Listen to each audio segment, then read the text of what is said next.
All right, hello everyone, and peace of the Lord to all of you. And his name is glorious, and his name is Christ. Let us invite our friends and let us do the good work for today. Um, Now, for sure, we are celebrating Christmas time, and Christmas time is wonderful, right? And many of people who don't like Christianity to be around, they try their best to fight Christmas. But the same people who fight the Christmas are the same people who celebrate the New Year. Hmm. I mean, look at the hypocrisy and the madness and the stupidity. They don't want you to say Christmas, but they are celebrating the year of the Lord. So I found that some people they have a mental illness, you know, because if you reject Jesus, why you are celebrating the new year of Jesus? I advise you not to celebrate it then. Stay home. Stay home, go under the blanket, and cover your head. Uh, However, the new year for us as a Christians, it should not be and wasn't for party or dancing or drinking. This is a wrong way to celebrate. There's many people that this actually not. I mean, nothing new. People always they. It's easy to make them go and shake their ass and or go crazy or. And I'm not saying anything wrong with dancing, but you know what I'm talking about. There's some places are not really meant for dancing. It meant something else. So music is something good, and God He made us react to the music. But the music should not be evil, should not speak evil, should not teach evil. So anything will lead us into evil, that is not right. As simple as that. And I think most of us we agree, right? So music is beautiful as long we say beautiful words. But a music full of the F word and racist statements and hateful teaching and violence and disgusting stuff, this is not a music no more. This is a devilish music.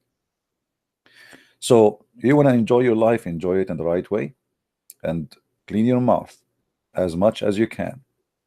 The Lord, He said, is not what go inside the mouth will make you dirty. It's what come from your mouth. It's your mouth. It's your words. And whatever you say is going to come back to you. There are some people, they cannot even say two statement without saying the F word. I mean, is that going to make your statement better, nicer, wiser? No. So why you use it? So let us, for all of us, the new year is coming. Let us make a change in our life for better, for good. You see, my life last year should be not better than the coming year. And better here is not about money or it's about me changing for better. Because, what can happen in the coming year, it can be good, it can be bad, it can be a health problem, it can be whatever. But there's one thing you can control. That is what you say with your tongue. So maintain your tongue, my friend, because in the judgment day, your tongue either will take you to hell or will take you to heaven. Now we go back to our topic, which is about Islam. Uh, Always, yesterday we have a video to answer this kid Hijab, who, by the way, his last name is Veil, and yet he was making fun of me, saying Christian princes speak from behind the veil. The problem of Muslims, this is why they don't debate me, because they knew that whatever they say to me, I'm going to get them busted. How many times heard me saying, think before you talk to me, because anything you say to Christian Prince is going to be used against you. So when you Muslims uh, speak about hijab and say Christian Prince is speaking from behind the hijab, Actually, if you go in the Quran, you will find that Allah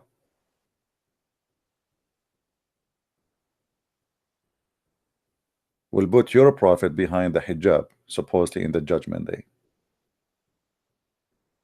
Does that mean he became a female for you?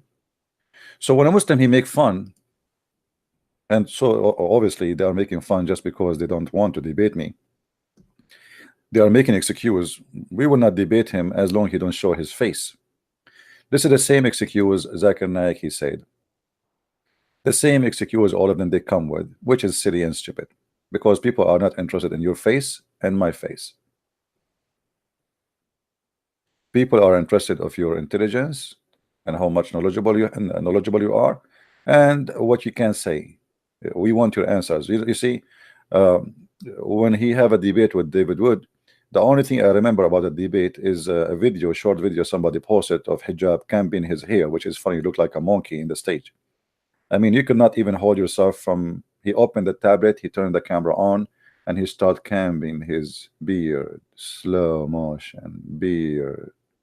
I mean, obviously, you are the one who take care of a look. You know, for you, it's maybe you are going there to be noticed by girls. For me, nobody knows who I am, and I get the blessing of nobody glorifying who I am. They don't even know my name. Christian Prince one day will die, and nobody will know even who is this guy. So you see, the Lord he said, when you do with the right hand, don't let the left hand know. So I do my best with the right hand, and the left hand don't know. The Quran speak about Allah that Allah never spoke to any human being except from behind a veil. And the funny hijab, he said, maybe Christian Prince is not a human. Maybe he does not even exist. You watched the video yesterday, right? We made you hear it, you know. So he said maybe he does not exist. Maybe he is not even a human. Okay, well, how come you don't say the same logic for your God? Your God, he never spoke to Muhammad, never saw Muhammad. Muhammad even never heard his fart. Yet you believe in Allah and you are defending Allah and you are fighting for Allah. And he will notice the hypocrisy of the Muslims. They make fun of you if you are speaking from behind a veil, but their God himself, the one they worship 24 hours 7 days a week, bow down, up and down, up and down, up to, you bow down every day for someone you never saw, and you are the one who said to me, how we can be even sure that you are exist? Maybe he's not even a human, maybe he's not exist. Who is your God then?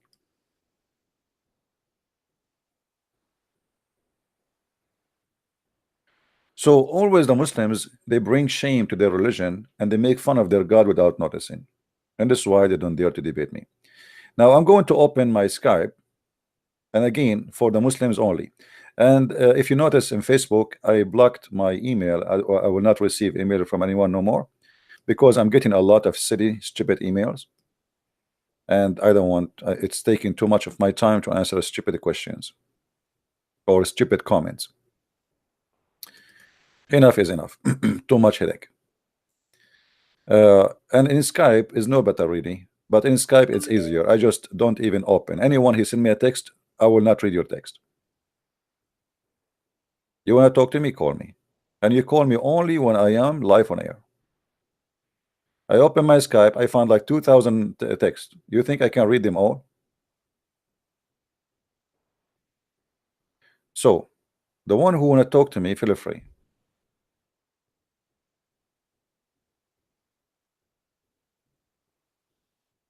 All right.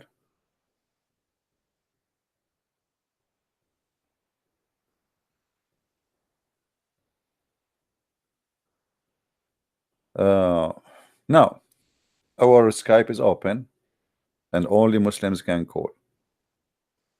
Only Muslims can call. Do we have any Muslim would like to call us?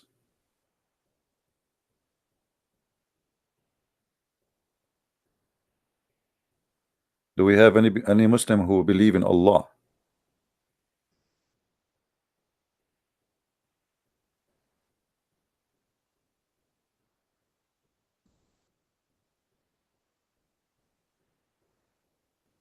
Anyone?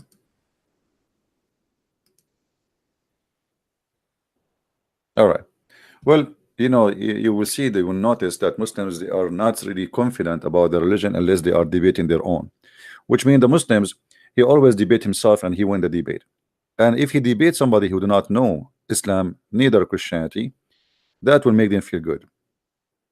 And if you are a person who is very well versed, they try to make a comedy or mockery of you in order to make themselves look like winning, even though they are losing big time. So whatever kind of a Muslim you are, please feel free to call me. I don't care. If you are a mockery person like Hijab, I will treat you what you deserve. And if you are, a person who speak with respect, we speak to you with respect. So be whoever you want. I mean, I cannot, tell you what you need to say, what you should not say. Speak of yourself as much as you want. Uh, you noticed yesterday in the video we made, this Hijab, he said that Allah is not divided, and this is why he refused to say Allah has parts.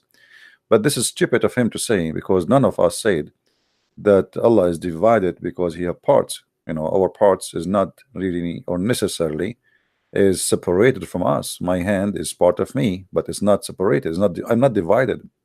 Very silly argument, and the whole idea is to avoid answering the question which we rose and we question how Allah can have hands and foot and leg and eyes, etc. But yet the Muslims, they say that how you worship a man. Okay, who is your God? He's not a man. Okay, but who is he? They don't know. What we know that Allah have a hand, Allah have a leg, Allah have eyes, Allah have 5 fingers, and he have 2 hands in the right side. So all your oppose is opposed to what exactly?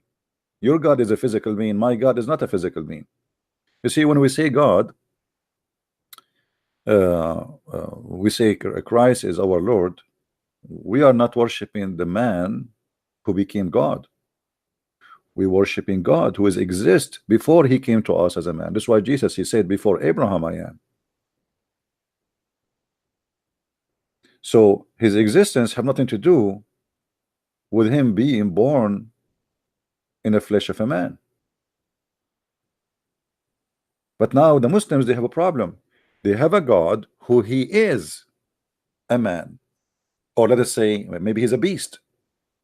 Because you see, when we say beast, what beast mean? Beast is something, it's a creation which is not from mankind. The funny, the Muslims, I just saw a comment in Facebook, a Muslim, she was saying, how you worship God who eat? So if you don't eat, you are God? Hmm. I saw many idols uh, who don't eat, and the black stone does not eat. Is that why you kiss it? Is that why you Muslims, you believe that the black stone forgive your sin? Hmm? Maybe is that the reason? Because the black stone doesn't eat?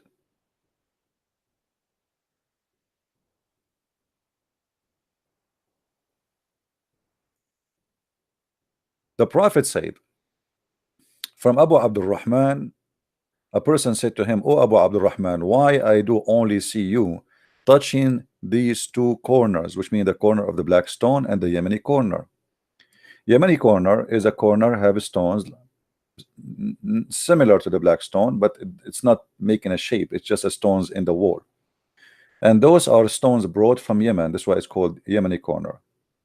The Muslim, they say it's facing Yemen, but it's facing Yemen for a reason, because those stones are coming from Yemen, from the Makkah temple, which is the moon god temple.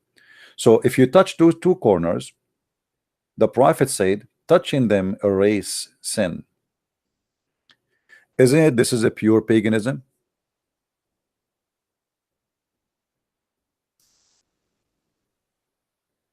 There's a hadith, but for sure the Muslims, they will say it's weak. The hadith says that the black stone is the right hand of Allah.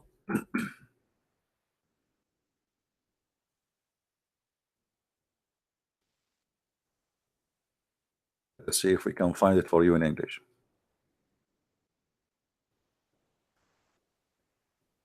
And that explained to us some of the madness of this cult.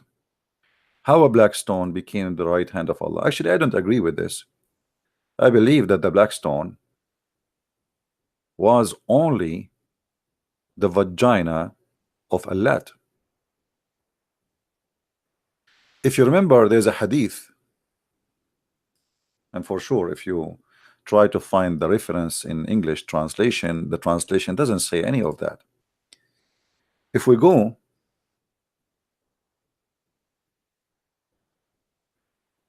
and search in the hadith, we will find the following. Once Abu Bakr, he was arguing with somebody who don't like Islam. So what Abu Bakr, he said to him, and I challenge any Muslim to say I'm lying. By the way, if we read in English, we don't find this. In English translation, it's gone. In Arabic, it says, فَقَالَ لَهُ أَبُو بَكْرَ أُمْصُصْ بَضْرَ اللَّاتِ, suck the clitoris of Allah.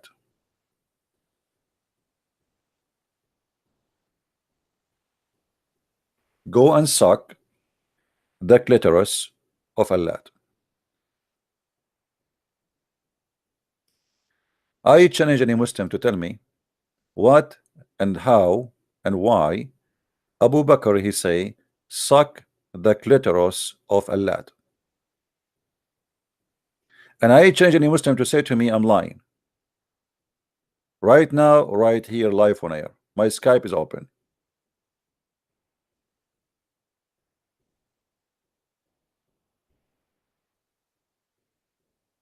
Any Muslim?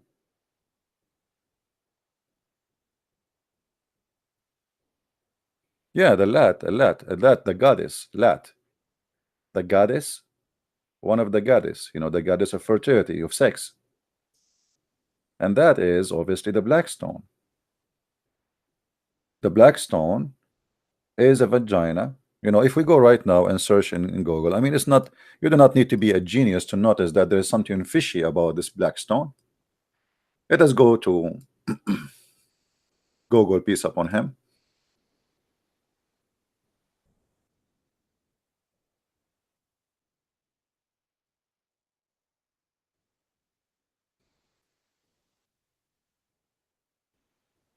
All right. I mean, a little look, you will notice right away that there is something wrong with this stone. The shape. Do I need to explain to you details? I mean, and now that makes sense, right? That makes sense. The shape of this, even the frame of this stone, the way it's made, obviously, this is sexual. And we showed you before, if you have my book, Sex and Allah, if you remember,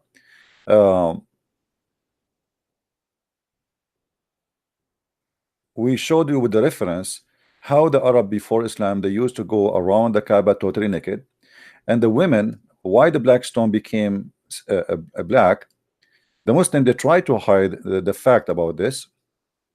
They say the sin of mankind made it black, but this is not really what it is exactly. Yes, it's the sin of mankind, but what sin? Women before Islam, they used to go to the black stone.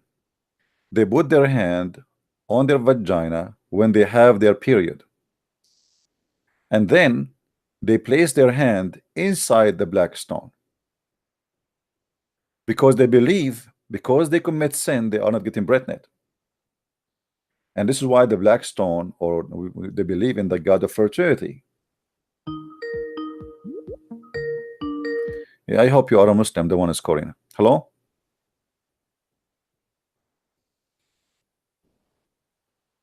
Hello. Yes, my friend. Are you a Muslim?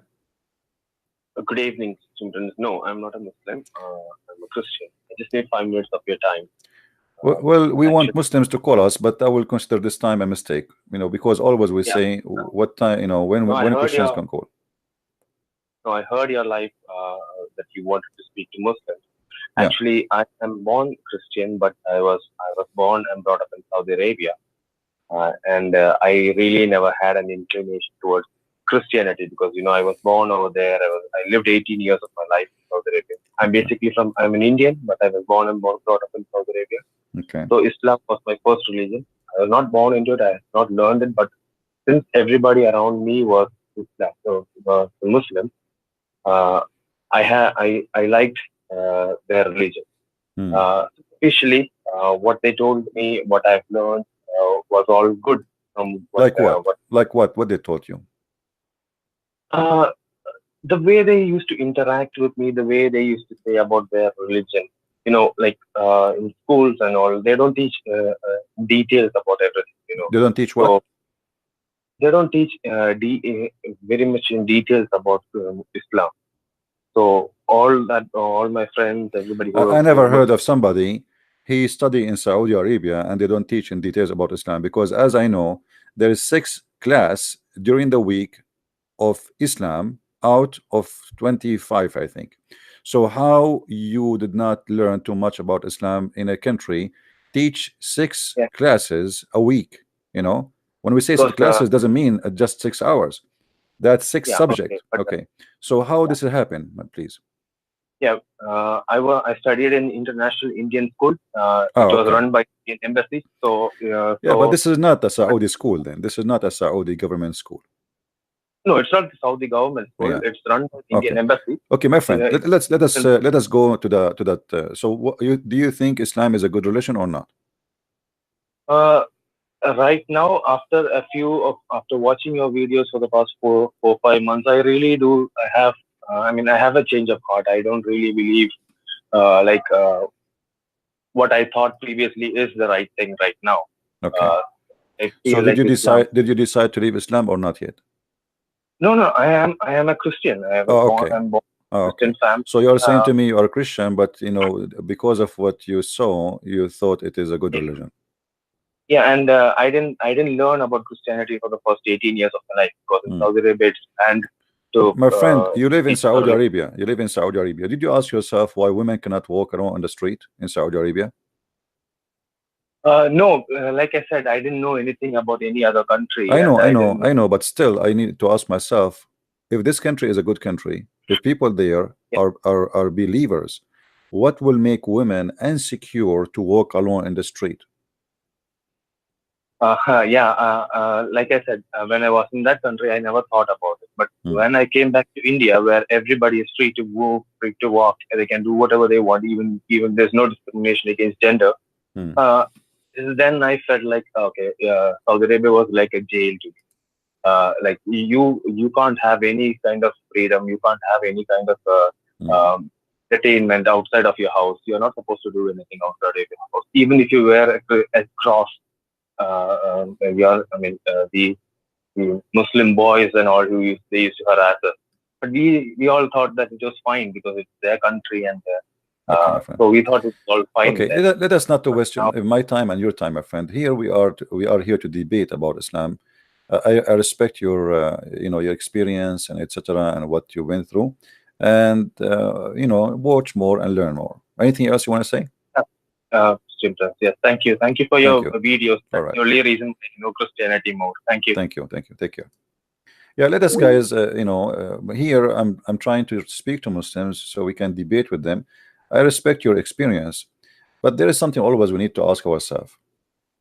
You see, I'm a person since I was a kid. I am a deep thinker. I don't think about things maybe like the rest of many of people my age.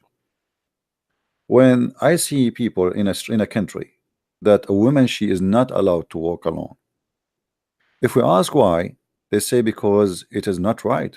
Okay, why it's not right? Because obviously she is a target.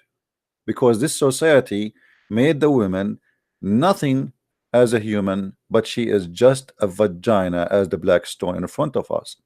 So when in this country, because it's a corrupt religion, When they see a woman in the street, they don't see a human being, they see a vagina, a walking vagina. It's like somebody is hungry, he did not eat for a month, and then he see a chicken walking by.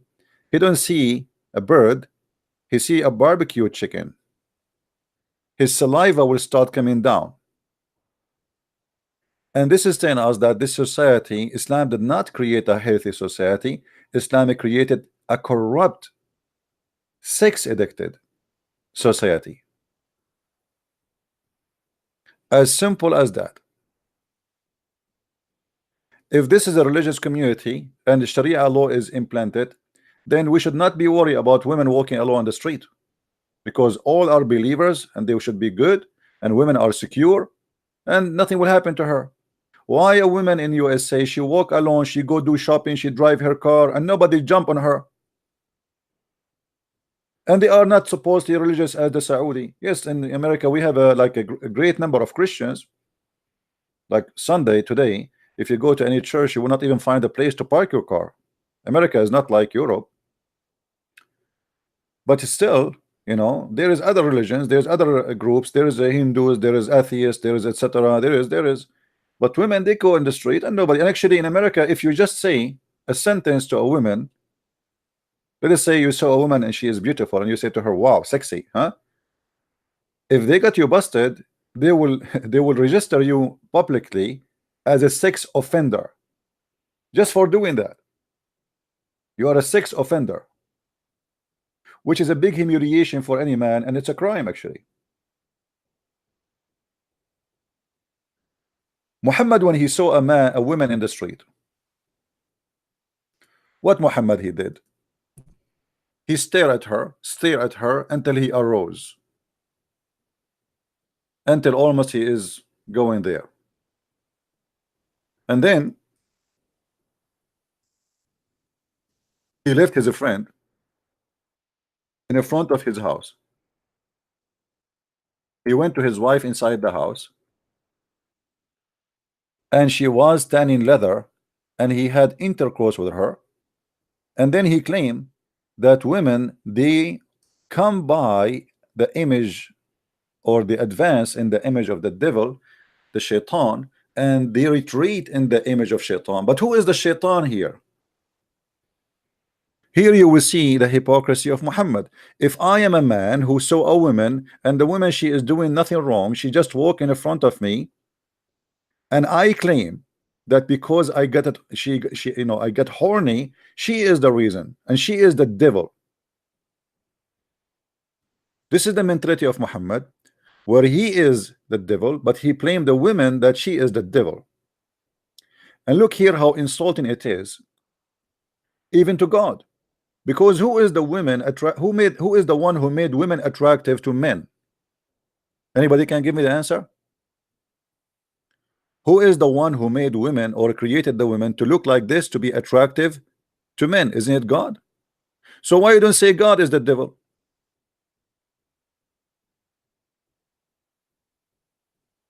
It's not her fault. If I don't want to go in details, I don't want to be like a low class person, but we are speaking about you know, I mean, religion, and so we have to go a little bit in details so people will see how silly it is.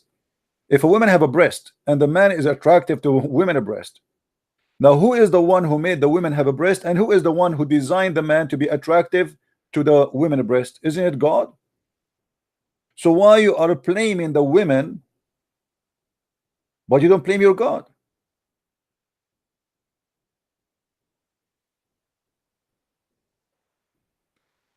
You know what I mean, guys? This is hypocrisy. And the woman, she did nothing wrong. I mean, if she was walking naked in her bikini in front of him, and he is sitting in front of his house, and wow, look at this, man, she is exposing her nakedness. It's just a woman walking by wearing Arabian clothes, and she is a Muslim too, which means obviously she's wearing even a burqa.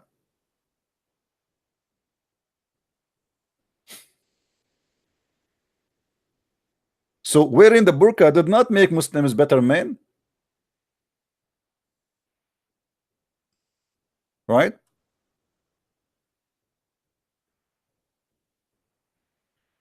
Somebody asking me, what do you say about Osama Dakdok? Do you think he is like Walid Chubat? I mean, what does have to do with my topic, guys? You know, sometimes we have a flight of thoughts. People, they are taking too much hashish and they send me a message suddenly. What do you think of what somebody told you I am God? People are people. Walid Chubat is a good person too. Sometimes he make mistakes. I make mistakes. Doesn't make him an evil man. I mean, what's wrong with people? Judge them by their fruits, my friend. You have a brain. I do have a brain. Judge everyone by his fruits. When he do wrong, if the lifestyle of a person is wrong, that's mean he is a bad person. But if he do one time wrong, forgive. For God he forgive. What Jesus says to us about how to pray. We Christians, we need to learn how to be Christians. Like one day I was upset from Rich Shabbat because he made a video against the son of Hamas, and I felt he did say that because of jealousy. So even though still he is not a bad person, sometimes the devil he cut to your heart, he make you, you know, sin.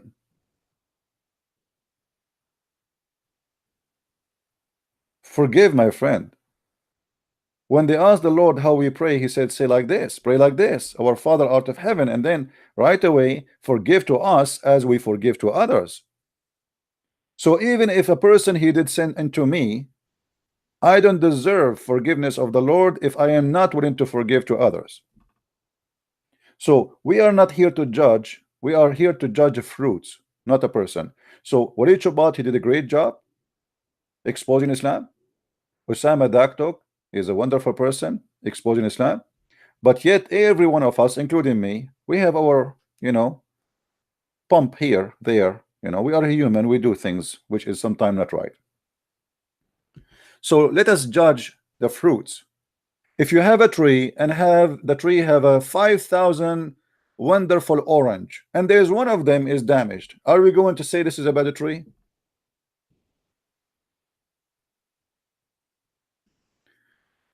Be smart, my friend. Now see, you took us out of our topic for your question. Please don't send me those questions. Now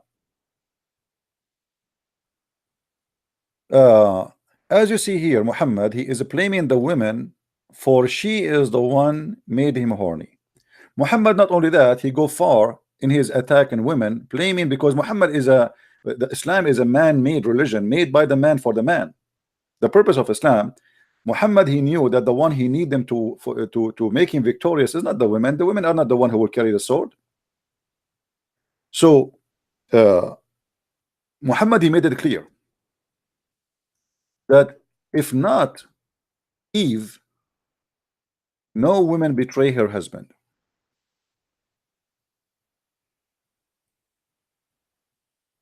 And here you will see the hypocrisy of all the Muslims, including Muhammad. The Muslims, they say we don't believe in original sin. Original sin.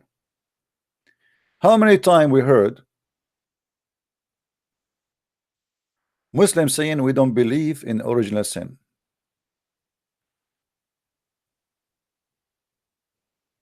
But this is original sin, but in the wrong way. We do not believe that a woman should cheat today because of Eve. This is the wrong idea of original sin. We believe that we are out of heaven because of original sin. We don't blame Adam and Eve for my sin today. That is not original sin. Adam, he did his sin, I did my sin. All what we say that the original sin is the first sin done against God. This is what original sin is about. But here Muhammad, he is using his stupid logic saying that every woman today, she cheat just because of Eve. And this is absolutely false. Are we following, people? Do we have any Muslim here? He have an objection. Who is a Muslim? He agree with his prophet that if there is no Eve, no woman betray her husband. Who of you Muslims agree with that?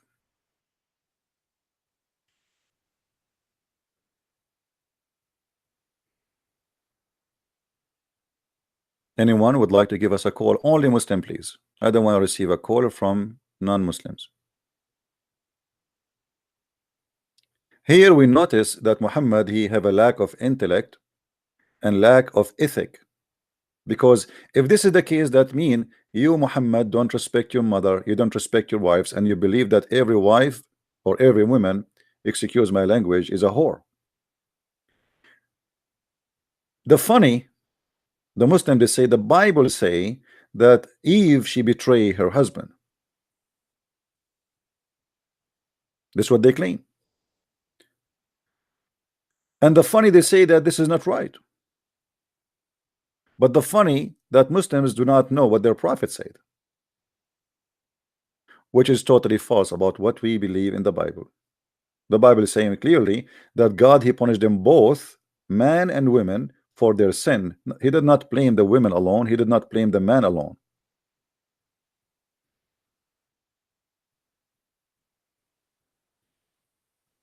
Do we have any Muslim would like to give us a call?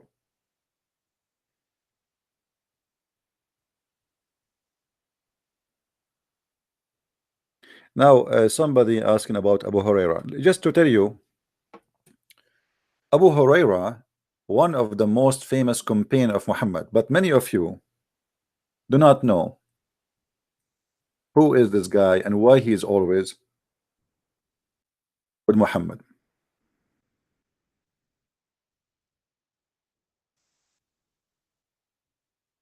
He was a hungry man, poor man. He accompanied Muhammad just for the sake of food.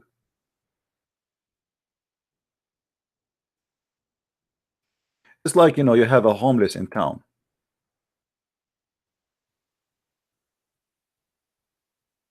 And this homeless, he noticed that wherever Muhammad he go,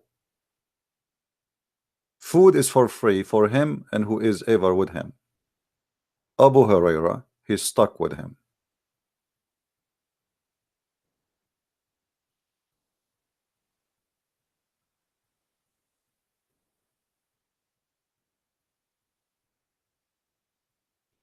And if there's any Muslim here will say it's not true, by the way, you can give me a call and I can show you the reference.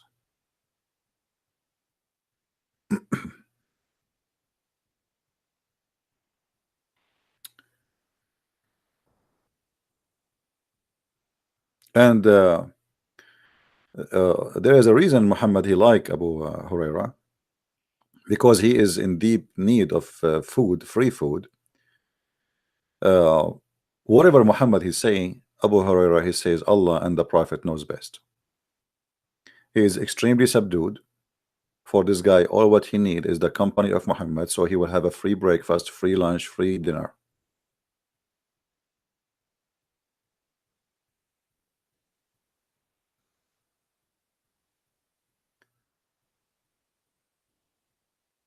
Any Muslim would like to call us?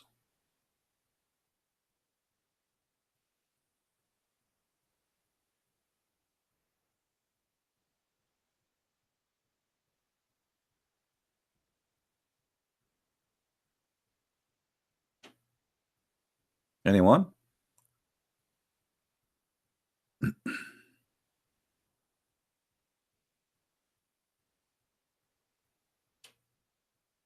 All right. Well, obviously the Muslims, they have no answer and they are not really too much proud about their prophet. Now we go back to our topic about Allah having parts. While all the Muslims agree that Allah has hands, have legs, have foot, have eyes, and we showed you the videos yesterday in the other account, some of the Muslims, because they are naive and or they are, it's embarrassing, rejecting a belief like Christianity just because the God of the Christians he became a human, while their God, he did not become a human. Their God, he himself, the origin of him is a physical being.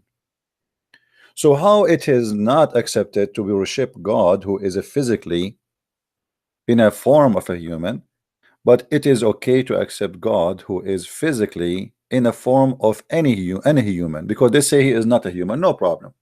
So what he is, I don't care. You see, let us say there's a creature is not exist in this earth, and there's nothing like him. That is Allah then, because all the excuses the Muslim they come with that are nothing like Allah. And actually, there's a statement of a big scholar says, whoever compare between Allah and his creature, his creation, he is a kafir. Whoever compare between Allah and his creatures or creation, he is a kafir. But this is mean that Muhammad is kafir, because the first one who compare between Allah and a man, his name is Ad-Dajjal. It was Muhammad.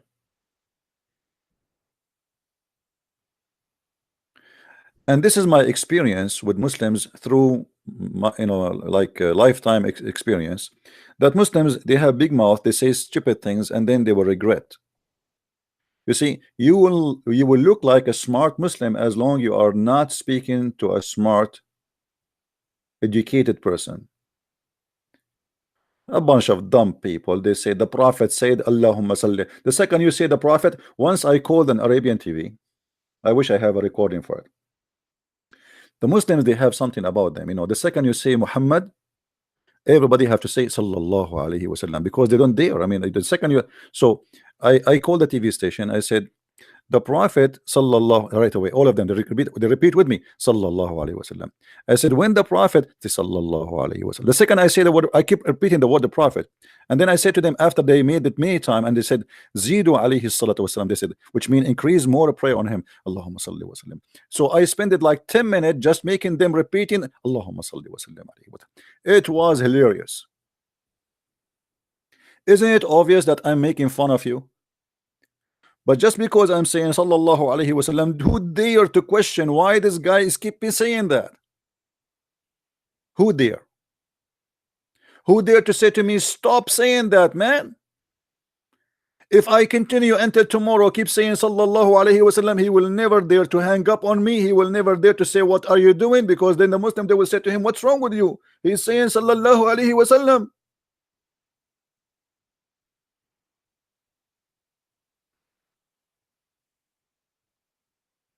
Madness, stupidity, too much hashish. Hashish. Everybody is high. Just say sallallahu alaihi wasallam. Everybody is in the high fire, in the shelf.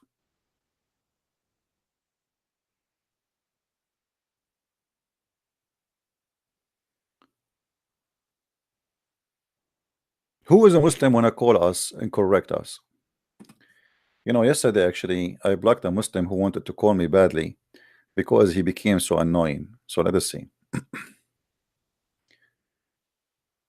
I will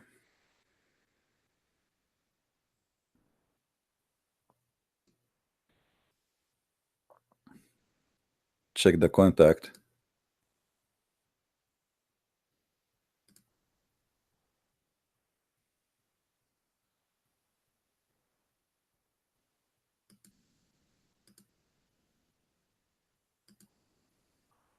Actually, I'm blocking everybody in my contact just for fun.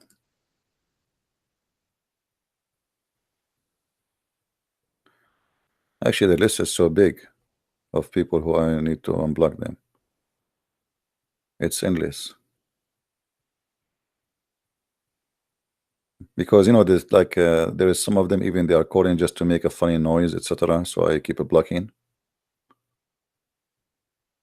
Anyway, do we have any Muslim would like to call us?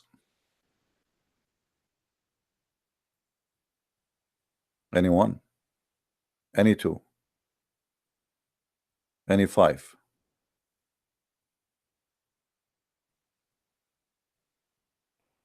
All right.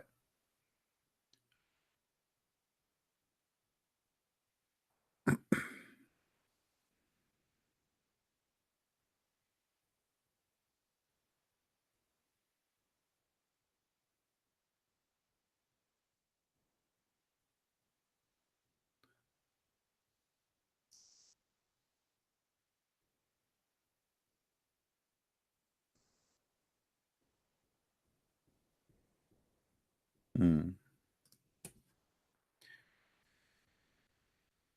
Let's see this guy.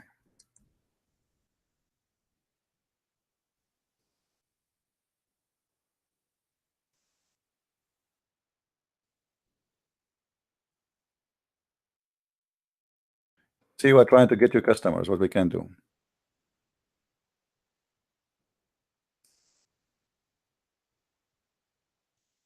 Any Muslim would like to call us and tell us one good thing about Islam? Just one good thing. I don't want to hear about bad stuff. I am desperately in need to hear one good thing about Islam. Just one. Or who want to give me a proof that Islam is coming from the true God? I should learn Indonesian. I wish, my friend. I wish I speak Indonesian. If I speak Indonesian, I would make a special program just for the Indonesian people. But I don't speak. What I can do?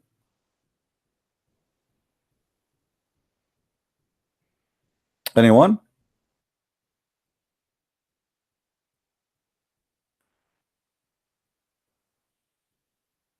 Who is a Muslim in the chat? You wanna call me? If you are a Muslim in the chat and you wanna call me and you claim that you are blocked, give me your name.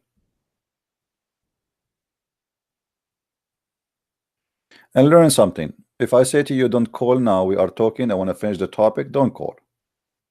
Because then the only way to stop you is to force me, myself, to block you.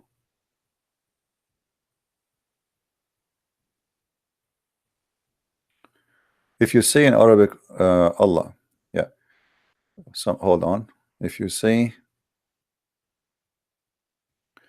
one question, if you say Arabic, Lu Allah, SW2 SAW, I don't know what does that mean.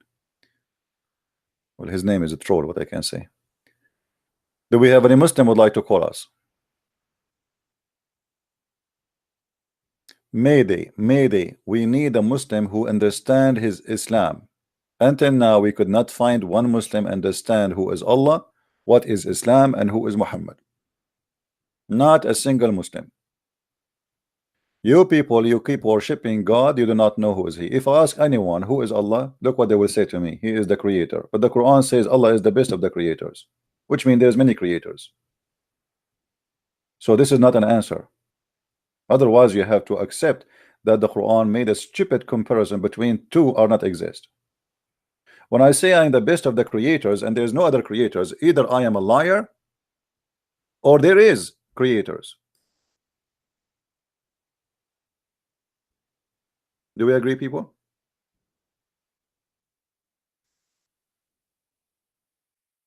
Imagine Adam, when God he created him.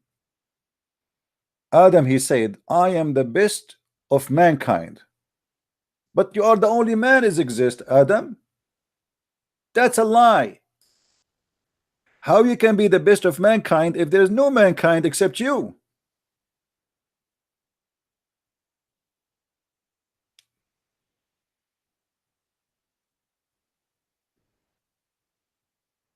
Do we have any smart Abdul in the bushes who want to explain to us when Allah he said he is the best of the creators, he was comparing himself to who? Any Muslim?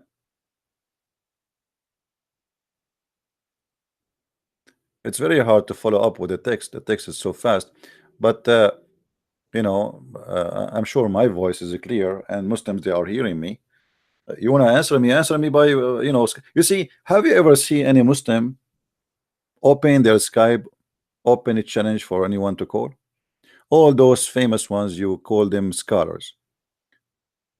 When the last time we saw Zakir Naik having a debate with a Christian scholar? Never.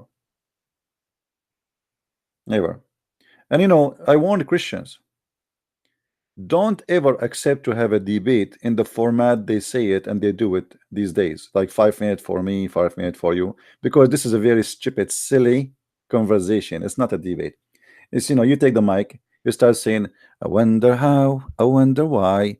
Yesterday I saw a big fly, and oh, what I can see, a bunch of idiot around me. And then you take your mic, you says, I saw a rat, and he was so fat. and I do not know what happened to that rat, and or what I can see around a bunch of chickens around me. And now your turn. I took the mic. I do not know what to say, and whoever even care what I will say, because everybody is sleeping and snoring at me. Your mic. So there's no debate. It's just a guy. He take the mic. Take the mic. It's your turn. Whatever he say, but nobody answered. There's no enforcement for answering the question. When David Wood, he said to Hijab, "Why you Muslims you wash your face with the spit of Muhammad?"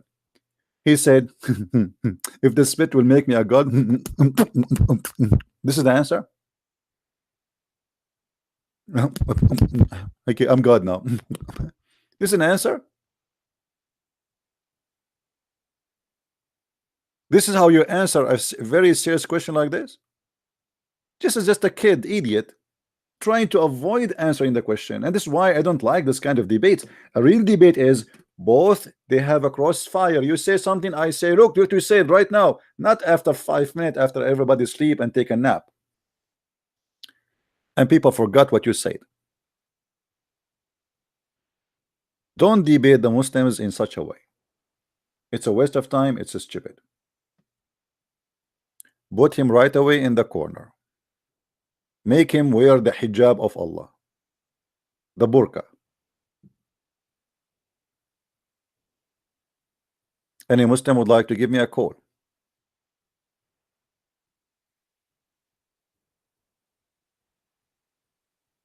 And at the same time, when you debate a kid, you are just helping who? Like I saw in the other day, somebody sent me a link, and in the channel of David Wood, they have a debate with this guy. What his name? From Nigeria. I mean, why you want to debate with this guy? I don't mind you call me live, but this is not a debate. This is a spanking. But to make it like an official debate between this guy and this guy, you are living in up this person who is no one. He don't even know how to say his prophet name correctly. What debate?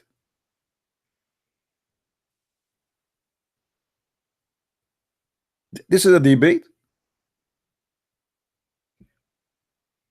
No, we have a topic. The topic is Allah have parts.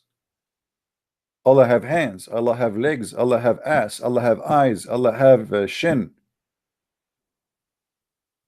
But yet the Muslims cannot tell us who is Allah after all of this. Allah has no spirit. He is not a spirit, and he has no spirit, but he is a physical being. But yet the Muslims, they will say to us, none like Allah. How you say to me, none like Allah, but Allah, he says he have a foot. The second he say he is a foot, it means it's a foot.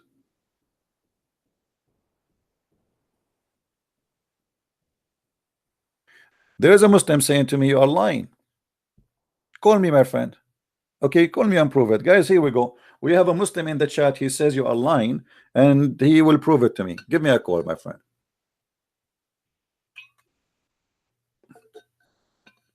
Can you call me, please?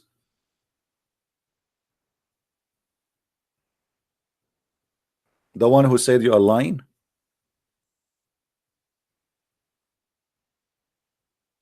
You cannot call me? You need to be private. Okay. No comment.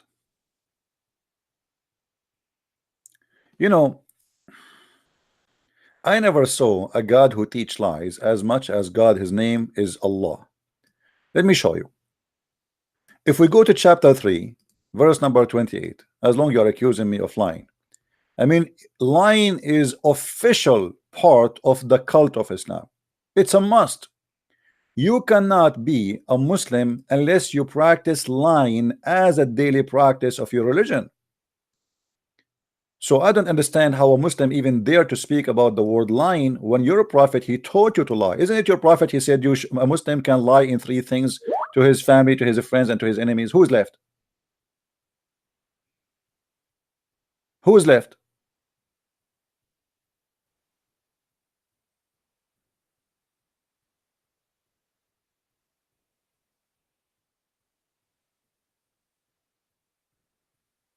Don't tell me science confirmed the Quran. If you are a Muslim, call me. If not, don't send me text. I will block you.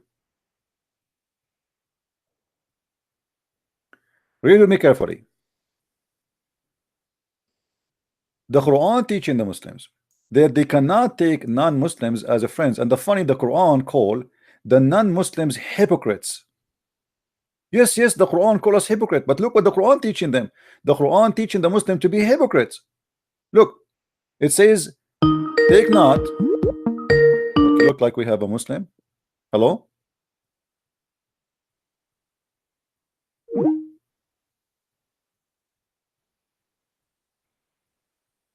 Why you hang up?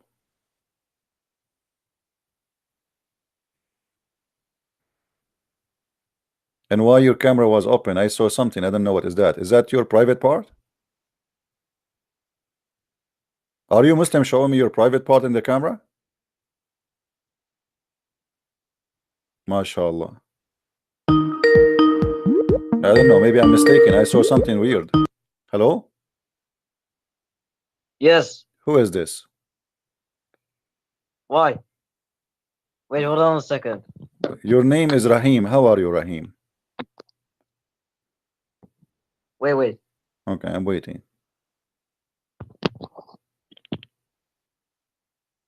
Yes. Why you are calling me, Rahim? What do you want? How I can help you? Are you following with us in the topic? The topic about what? About that you should lie to us. You say to us you are our friend, but in fact you should hate us. Who said that? The Quran. Here we go. It's in front of you. Do you see the screen? Yes. Okay, read it for us. Go ahead. It says that you cannot take Christians or Jews as a friends, and if you are sincere to take us as a friend, if you are sincere, which means if you mean it, the one who is Yes. sincere, who take them as a friend, seeking honor and might with them, by taking the hypocrite and disbelievers as a friends, he has no Yes. connection with Allah. So if you take me as a friend, you are not a Muslim no more, and has no honor No. or No. mercy. Or, No. what do you mean no? No.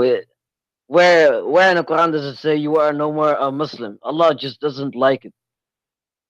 Allah don't like it. What if I show you? Yes. What if I show you the verse? What you will do?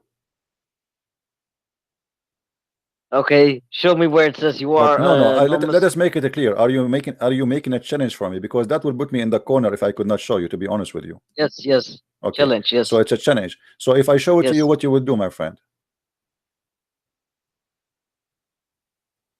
What will happen if I show it to you? What is next? I don't know. Okay, you don't know. I don't know too. Okay, let's go to the Quran, because you are challenging me, and you know this is embarrassing. And what if a Christian prince he could not prove what he just said to you?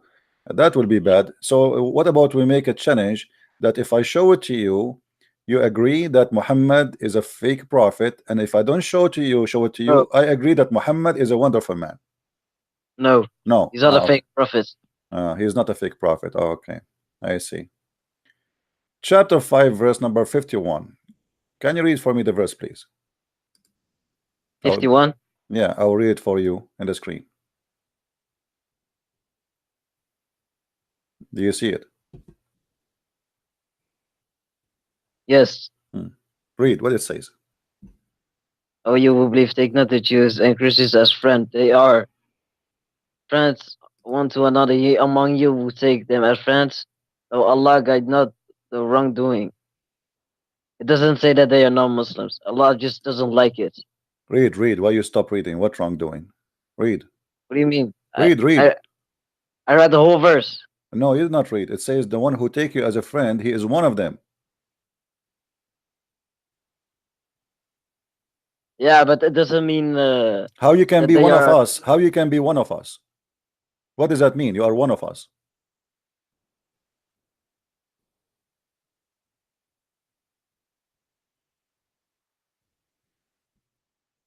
I don't know. I don't know too. You tell me. You want to call a friend? But saying it's a non-Muslim is a big thing. But some must what must? What must? Saying in this verse, according to you, saying if you take Jews and Christians as friends, then you are a non-Muslim, but that's not true. Okay, what if we read the interpretation for the verse? Is that okay? No. No. So No. what we should do? Should we go to the zoo now? as long you don't lead the interpretation of the Muslims are not accepted by you. The Quran is so clear, is saying that the one who take you as a friend, that take them as a friend, is one of them, which means he's not a Muslim no more. He's one of them, not one of us. Who is the Muslim? Is one of us. Was us who? The Muslims. One of them is one of them. No. My friend Rahim, do you take hashish? No. Have you ever tried hashish? No. Okay, then how you explain to me your prophet saying things like in the heaven of Allah, Allah will give you a penis will never sleep. Yes. So do you think this is hashish or this is true? It's true. It's true. Okay. Yes. And what make you think this is true? What do you mean? Well, I don't know. I mean, okay. What is going to be? Allah will He will make your penis from what? From concrete or what? How your penis will never go to sleep? What does that mean? Your penis will, excuse my language, will be always like a concrete forever. Means you're horny. But it says he will never go flaccid. Your prophet says that. Yes. Okay. And what is the purpose if you're not having sex? Let us say now you are eating a sandwich. Why you need your private part to be a concrete? Maybe it says you're always horny. Okay, I know, I understand that you are always horny. So now you will have sex with the apple. You are eating apple now. Why you need to be horny?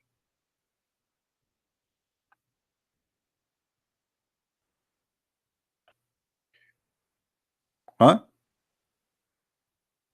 Yes. Are you laughing at yourself again? Okay, he's laughing. Yes. Yes. Yes. Sorry. Oh, okay. Why you are laughing? Are you laughing at your religion, my friend? No. So show respect to the penis of Allah. This is a penis will be given to you from Allah himself, my friend. Show respect, please. Don't forget, my friend, when you go to heaven to take selfie with it, okay? Who is a Muslim? He is an adult. He want to talk to us. A Muslim, he can hold himself from laughing at Allah when he speak to me. Any Muslim? I mean, obviously, if you read this, obviously Muhammad is a true prophet. How the prophet he knew this? Not only that, he described that Allah, and by the way, this is a weak hadith, as usual. Why you are calling me? Why you are calling me again? Well, why are you hanging up? I'm not laughing. I don't know. I heard you laughing. Okay, No, I swear by Allah, you were not laughing. I swear by Allah, I wasn't laughing. Okay, swear by Allah that your penis will not go flaccid when you go to heaven. No. Why no? Okay, let me ask you. If I ask you right now to swear by the fig, are you willing to do so? By what? By the fig. Fig? Fig, fruit. You know the fig, it's a fruit you eat. Fig. Yes. Okay. Are you willing to take an oath? Say, I swear by the fig, I was not laughing. I swear by the fig, I was not laughing. Okay, let me ask you. Don't you think it's a silly to swear by the fig? Yes. It's silly. Are you sure? Yes. Okay. So how your God Allah he swear by the fig, my friend? He swears by everything. I know, but a second ago you told me if you swear by the fig, it is silly. Yes. Okay, so why Allah being silly according to you?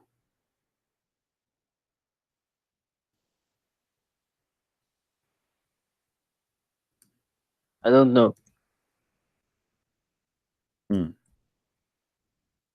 I never heard of a God he swear by fig. I swear by the fig, and I swear. I don't know. I mean, your God, obviously, when he said that, he was very hungry and he missed the fig. You know, what if your prophet he ate shawarma? Do you think your prophet he will make a Quran says, I swear by shawarma? I don't know. I don't know. I have a feeling you are laughing inside you. No. No? But No. you swear by shawarma that you are not laughing. I swear by shawarma, I'm not laughing. Okay, welcome to the shawarma religion. You just said shahada, you accepted shawarma God as God for you. Don't you think that No, the one who swear by fig, it's mean he worship the fig? no, What do you mean no? I swear by God, I don't swear by fig.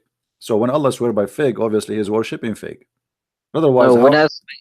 Huh? When I say I swear by my father's grave, it doesn't mean I'm worshiping it. Yeah, but because that is a great meaning for you, a great value for you, right? You swear by it, right? Yes, Okay, so what is the great value of the fig for Allah? Vitamin D, A, B, C. What is the purpose? He get vitamin from there? Why Allah swear by the fig? I don't know. But you just agreed that you swear by what is have a great value for you. And now we are talking about God. Yes, Okay. You know, we have a guy, his name is Omar, and he is saying this discussion is stupid. Why you don't call me Omar and do better from your Muslim friend? Omar, can you call me? Okay, call me Omar. Here we go. I will hang up in this person. Don't call me Rahim, otherwise I will block you. Don't call me again now. Hmm?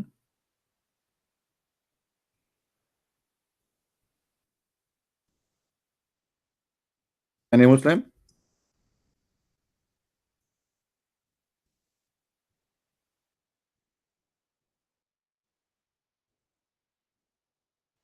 Who is a smart Muslim? He have something to say to us, something smart.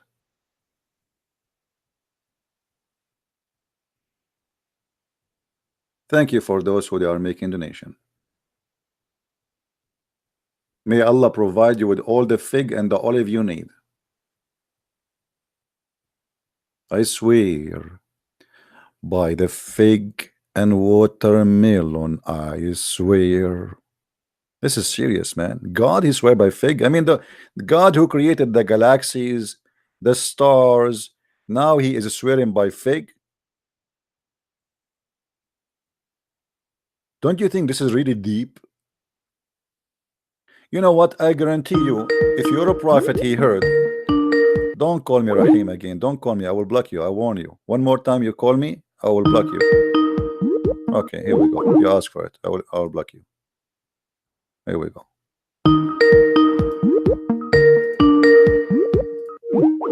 You are gone. Any Abdul?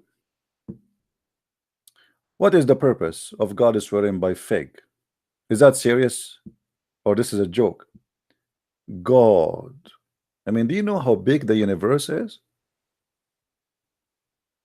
The earth itself is not even a dust in the universe. Yet your God, he swear by the fig. I'm so glad that your God, he did not go to Hawaii and he see the coconut there, because he will make a chapter. It's called the chapter of the coconut. The coconut. And what is the coconut? You have no idea what is the coconut. Quran chapter coconut verse number 101.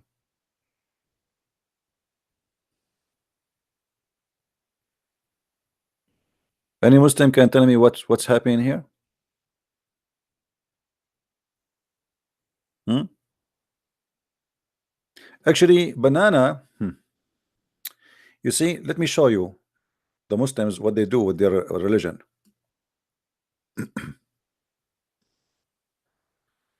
Hold on, hold on.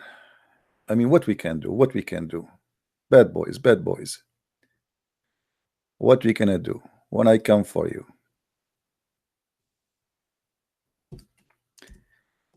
If you search in the English translation for the word banana, you might find some translation they are coming with the word banana. Let us see. I forgot which translation was. Let us see.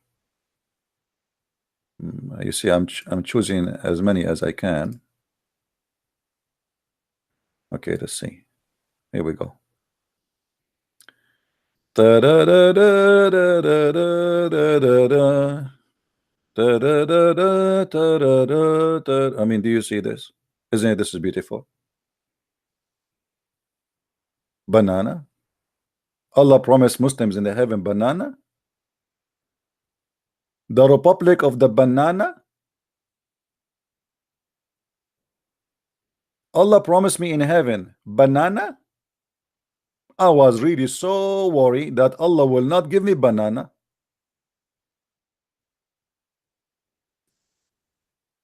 I'm so glad that we have banana. And by the way, I don't know even how they come with the translation of the banana here. I mean, how you know that this is banana? Let us go and see the interpretation for this verse and see if the translation is accurate. Chapter 56, verse number 29. Okay. Banana. May banana take you.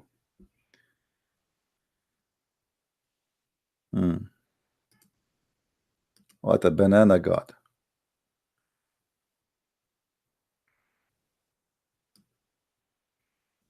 Even here they are saying this is banana.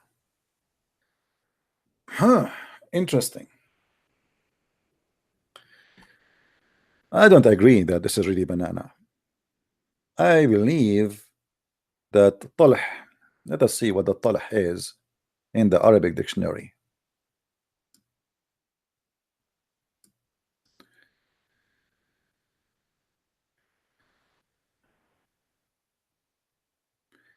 You see, when you say the طلح,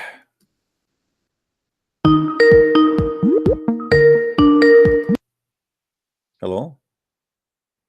Hello, Yes, my friend, how are you? I'm fine. How are you? I'm all right. Are you a Muslim, my friend?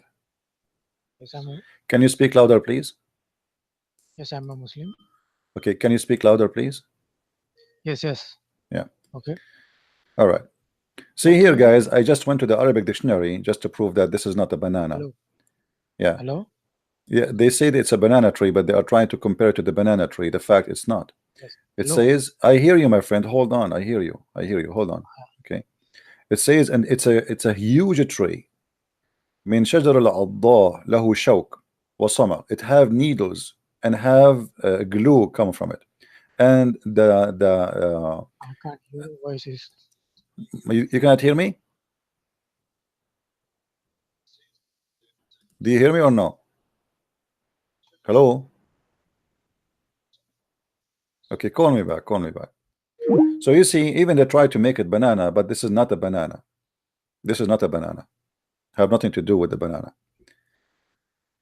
Anyway, Muslim translation. But here we go. You want banana, you will get banana in the heaven of Allah. Ajwa is the palm tree fruit. This is what ajwa. After you collect the palm tree fruit and they became old on time, they became like more sweet and more sticky. That is the ajwa. Okay. We go back to our topic. Do we have any Muslim would like to call us?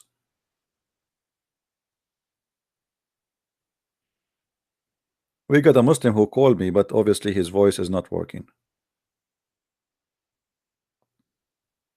By the way, Muhammad, he said that if you eat 7 ajwa, no poison can kill you.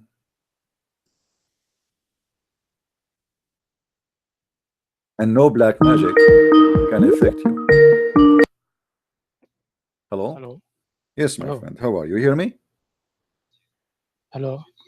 Do you hear me or not? Yes, my name is Omar. Hey, Omar, how are you? I'm fine. Can you mute YouTube, Omar? Can you please mute YouTube so we don't have the two sound coming? Okay. Okay. If you don't mind, Okay. please. Okay.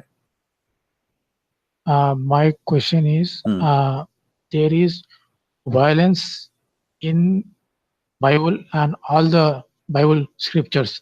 So I don't want religions means religion without violence means no violence at all.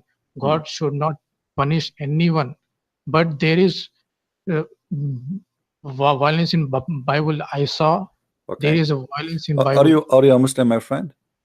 Yes, I'm Muslim. Telling Okay. you. Do the Quran teach violence? What? Do the Quran teach violence? No, no. What I'm asking you, say me. There is a violence in Bible. Okay. So if I want to I accept Christianity, but I don't want violence at all. I'm saying at all means no single words should be of violence, no harshness, nothing. Then Okay. only I can. Yeah, but I'm trying to understand what you are trying to say. Do you accept the Quran because the Quran have violence in it? Do you accept the Quran as a book of God for you? First, answer my question. I asked you. My friend, I'm I answering your question. I'm no asking no you. no. I'm asking you. I'm asking I you. want Do to you reject the no Quran? Do you accept the Quran after no you no see the no violence no verses? no. You're avoiding my question. Hmm. First listen to my question Hmm. carefully. Hmm. I'm asking. Hmm. I want to accept Christianity, but I Hmm. don't want any of the violence. Means nothing at all. No single words of violence should be there in the Bible. Hmm. In all Christian scriptures, Hmm. there should be no violence at all.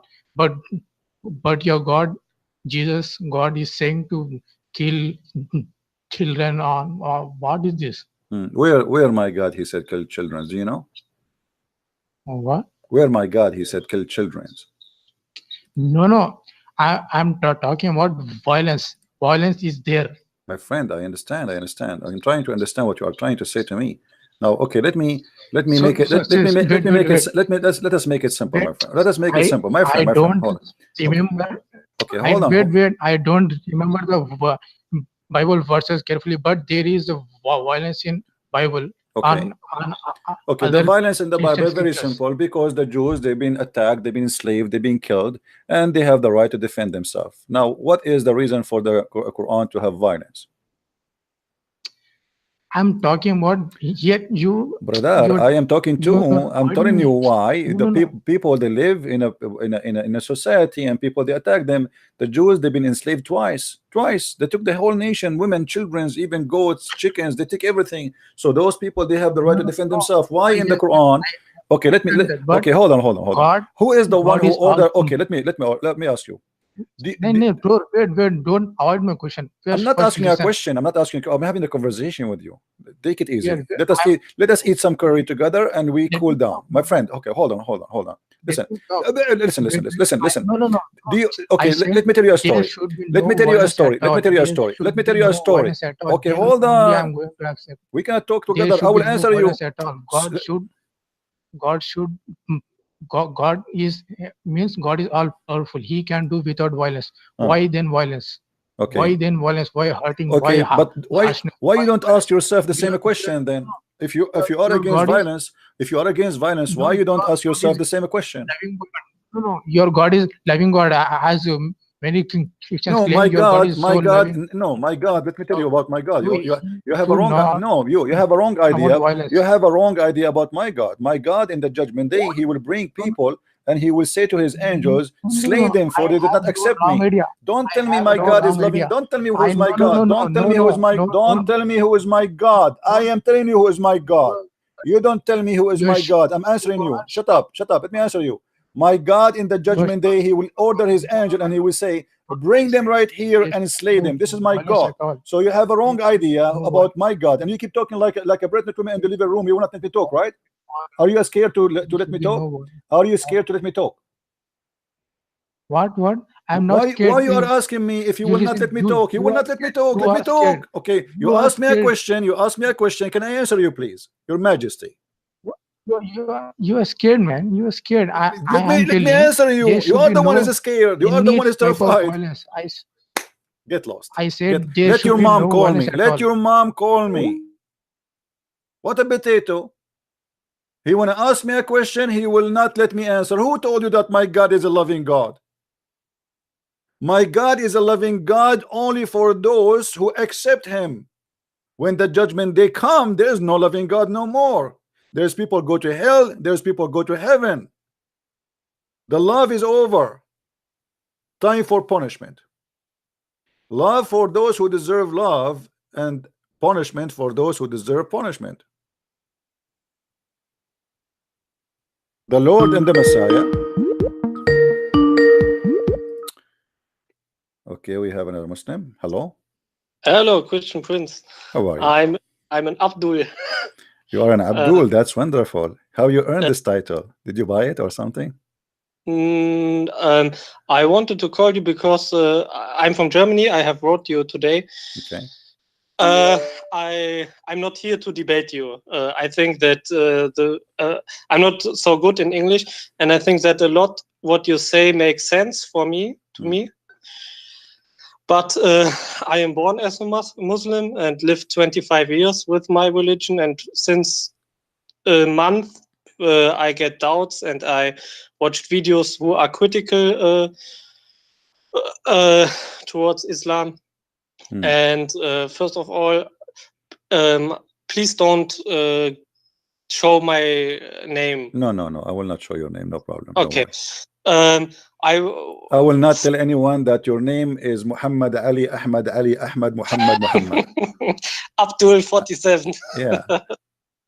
Yes, I think that you have so much knowledge. Okay, I want to be clear in my mind, because we Muslims grow up with the fear of hellfire, and that's the reason I think why a lot of Muslims don't want to, or fear to face the bad sides of Islam. Yes. And that's the same with me. So when I watch the whole day videos against Islam, and then I close it, and then I get to bed, and then I get the fear again, and then doubts, maybe you will get to hellfire when you leave Islam. You know what I mean? Therefore, I have to be sure that Islam is false. Yes, and not that you. So let us me and you together now, friendly. Yeah. Yeah. What is making you stay as a Muslim until now? Give me a reason. Okay. Only that I am born in Islam, and I have fear that when I leave, I make a mistake for my life, for my entire life. Okay, let me kill this mistake, my friend. Shall I? Yeah. Okay. Yes. Can I? Okay, hold on. Let me show you. Let me show you. Even if you are still a Muslim. So I get me something to write. Yes. Okay. I get me something. Sure. Yeah. Actually, this is a video. You can play it again later. You know. Yeah. Okay. Yeah. I can play it again later. Yeah. Okay. I will show you something in the screen. You can see my screen, correct? Wait. I mute me. You said that Ibn Kathir is a righteous person for Muslims. He's what? Did you ask me whether Ibn Kathir is good or not? No. I'm not asking you. I'm saying, do you see my screen? Yes. Okay. You see in front of me, because you're afraid that if you leave Islam, you might go to hell, correct? Yes. Okay. Look what your prophet he said, and proven to me Muhammad to be a false madman. Read carefully, please. This is Sahih al-Bukhari. This is not a weak hadith. The Muslim cannot say this is weak, this is stupid, etc. This is a Sahih hadith. So yes. look what Muhammad he said, and I want you to read with me. I know that your English is not that good, but still I think you can make it, right? Okay. Yeah. Right. Muhammad he said that a person of you, after Allah he created you, he have an angels, they come and they write your destiny, they write your, they write your fortune, your if you are blessed or not, you will be in hereafter, blessed or not, etc. So everything Islam, you know the Muslim, they believe in something is called al-qadar. Do you know what al-qadar? Yeah. Which is the destiny, the fate. What kind of fate you are talking about? The fate here is explained by Muhammad. Let us read together. Read with me before you talk. Okay. Muhammad is saying, and by Allah, Muhammad swear, and by Allah, a person among you or a man may do deeds of people of the fire. Till there I can only read among you, or and by Allah, a person among you, and then okay. Yeah. So among you, a person among you do among you or a man may do the deeds of people of fire till there is only a cubit. Cubit is like an arm, an arm distance between him and fire. So now this guy is a bad person, is not etc. praying, he is not doing jihad, he is not raping Christian women, he is not shooting Christmas market, and that make him bad man. He will go to hellfire. So then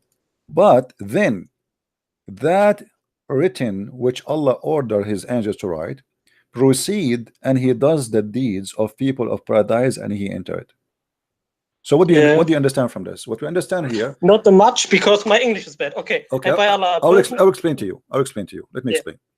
What he is saying here, that a person who is not really a good person, he is almost going whether to he is enter. Muslim or not.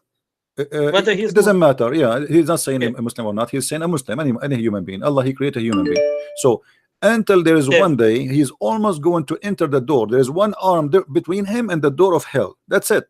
Okay. And then what is written by Allah is going to take over, and he will start act of people who will go to paradise, and he enter paradise.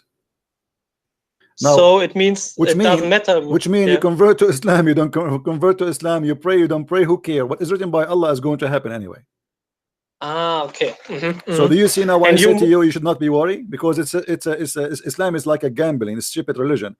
I believe, I don't believe, who care? You know, almost I am there, and he will let me, he will let me enter heaven, because he. And then he said the opposite, by the way. If you read the hadith again, he continues saying, and the man who do the deeds of people of paradise. So now this is the opposite. A guy, he is doing deeds of paradise till there's only a cubit, like 1 meter between him and the heaven, or 2 between him and paradise. So almost he's there. He's praying all his life, doing Hajj,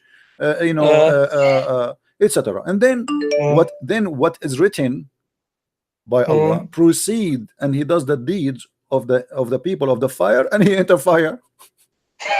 Okay. I have a question to you. Okay. Everything what you say makes sense, that Islam cannot be the truth, but how explain it's an explanation for you that so much Muslims believe in it? Or no, my friend, they don't believe. You see, the Muslims are people. They are I know you are a Muslim. I'm not trying to insult you, but I live in the Middle East. I grew up between them. I saw that people are living hypocrisy. They don't really believe. But because you grow up like you're afraid to make a decision, but you notice that there's a lot of stupid things there.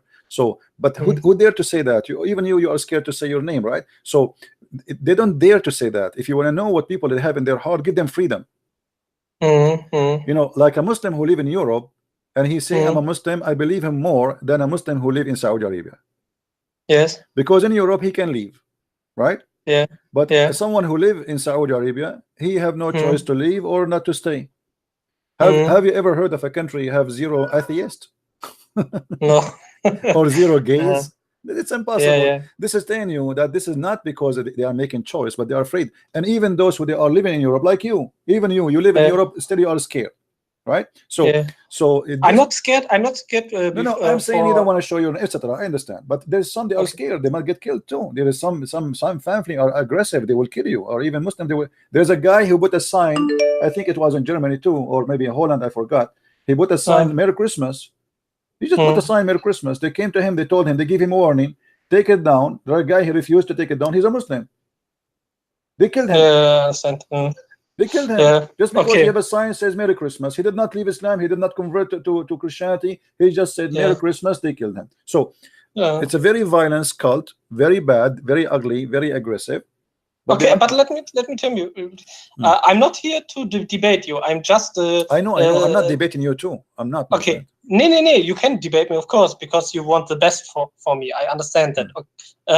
But when I tell you skeptical questions, or that's only because I want to get closer to the truth. Yes. Right. You understand? I understand. Okay. For example, a friend of me, he is one of the best persons I know, and he is a Muslim. Okay. He is such a good person, so I ask myself whether he just take the good things of Islam, or maybe is it? I ask you. He's really a good person, a really, really good person, a good character, and he is Muslim, yes? Okay. And he loves his God, whether it's he is a true God or whether he just imagined that there is a God. Let's beside, yes? And first question first. Is he a good Muslim because he only follows the good teachings of Islam? Is he a good Muslim because first of all, please let me or after Mohammed died and over hundreds of years there are person who are Muslims who create this good stuff, or do you think that he only doesn't know what Islam really teaches? Okay, is he good for everybody or only you? He is a nice person, really, No, not only to me. he's nice to the Christians too. He's a friend. He have a Christian friends. This person. Yes, of course. He's living here in Germany. All right, no problem. That's mean he is not a Christian. He's not a Muslim, my friend. Because because the Quran, read with me please in the screen.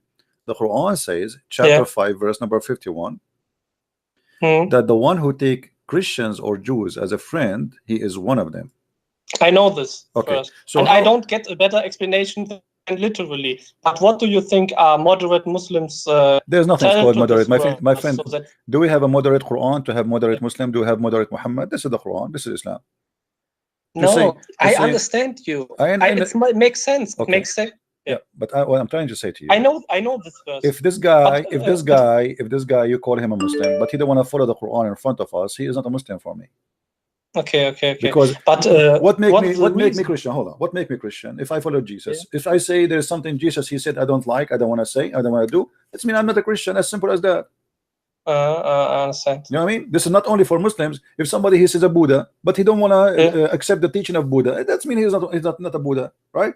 So Buddha or Christian or a Muslim is not somebody he call himself a Christian or a Muslim. Not somebody is born of a Muslim family. It is somebody who practices Islam. And as you see the Quran saying that if you take non-Muslims as a friend, you are one of them.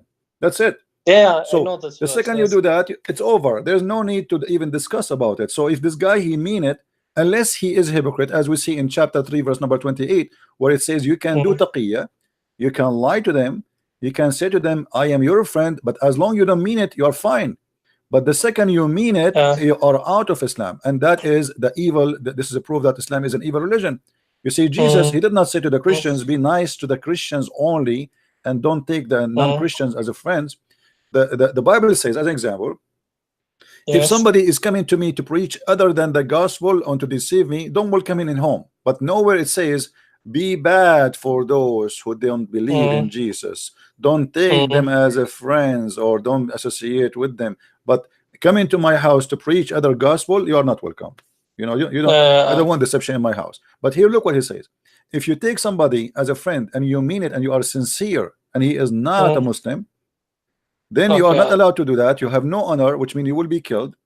You will be tortured just for doing that. And then he says he has no connection with Allah, has no honor, no mercy, or a protection from Allah.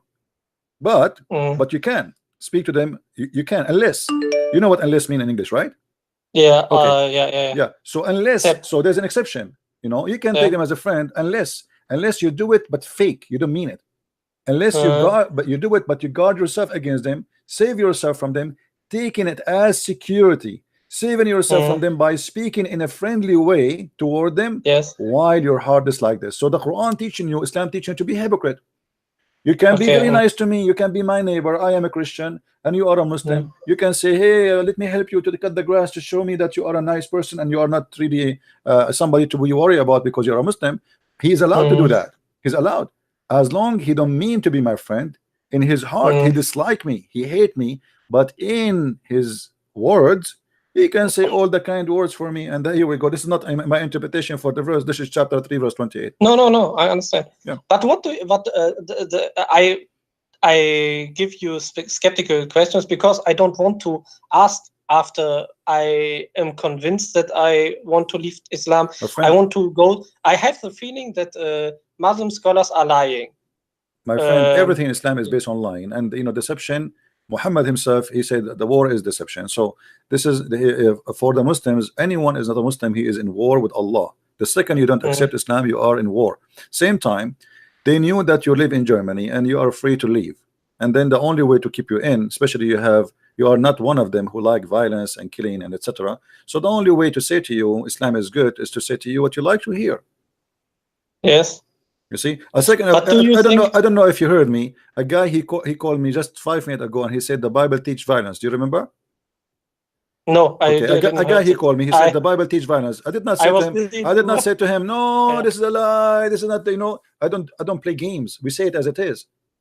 When we say why, you know, the Muslims they play games. Suddenly, Muhammad is an angel. Muhammad, he don't kill. Muhammad, he don't rape. Muhammad, he Yes, don't, yes. etc. Yeah. That is because they are hypocrite. For us as a Christians, we Okay. don't, we are They not are like- allowed to. Even Jesus says either you say yea, nay, or nay, nay, which means either you say yes or no. You are not even allowed to swear, because swearing is for liars. But Muhammad, he said the opposite. In the case of Muslim, he can even swear by Allah, taking a false oath. Yeah. So how we can trust a Muslim if he's a liar? But how do you explain to yourself that Muslims exist who are good persons? Is that because they don't understand the real Islam? My friend, Yeah. a human being, God, he created us to be good, not to be bad. And Yeah. God, he put inside us what is good to be good. But then we Yeah. corrupt ourselves, and then either we follow the good of God or the good of the devil.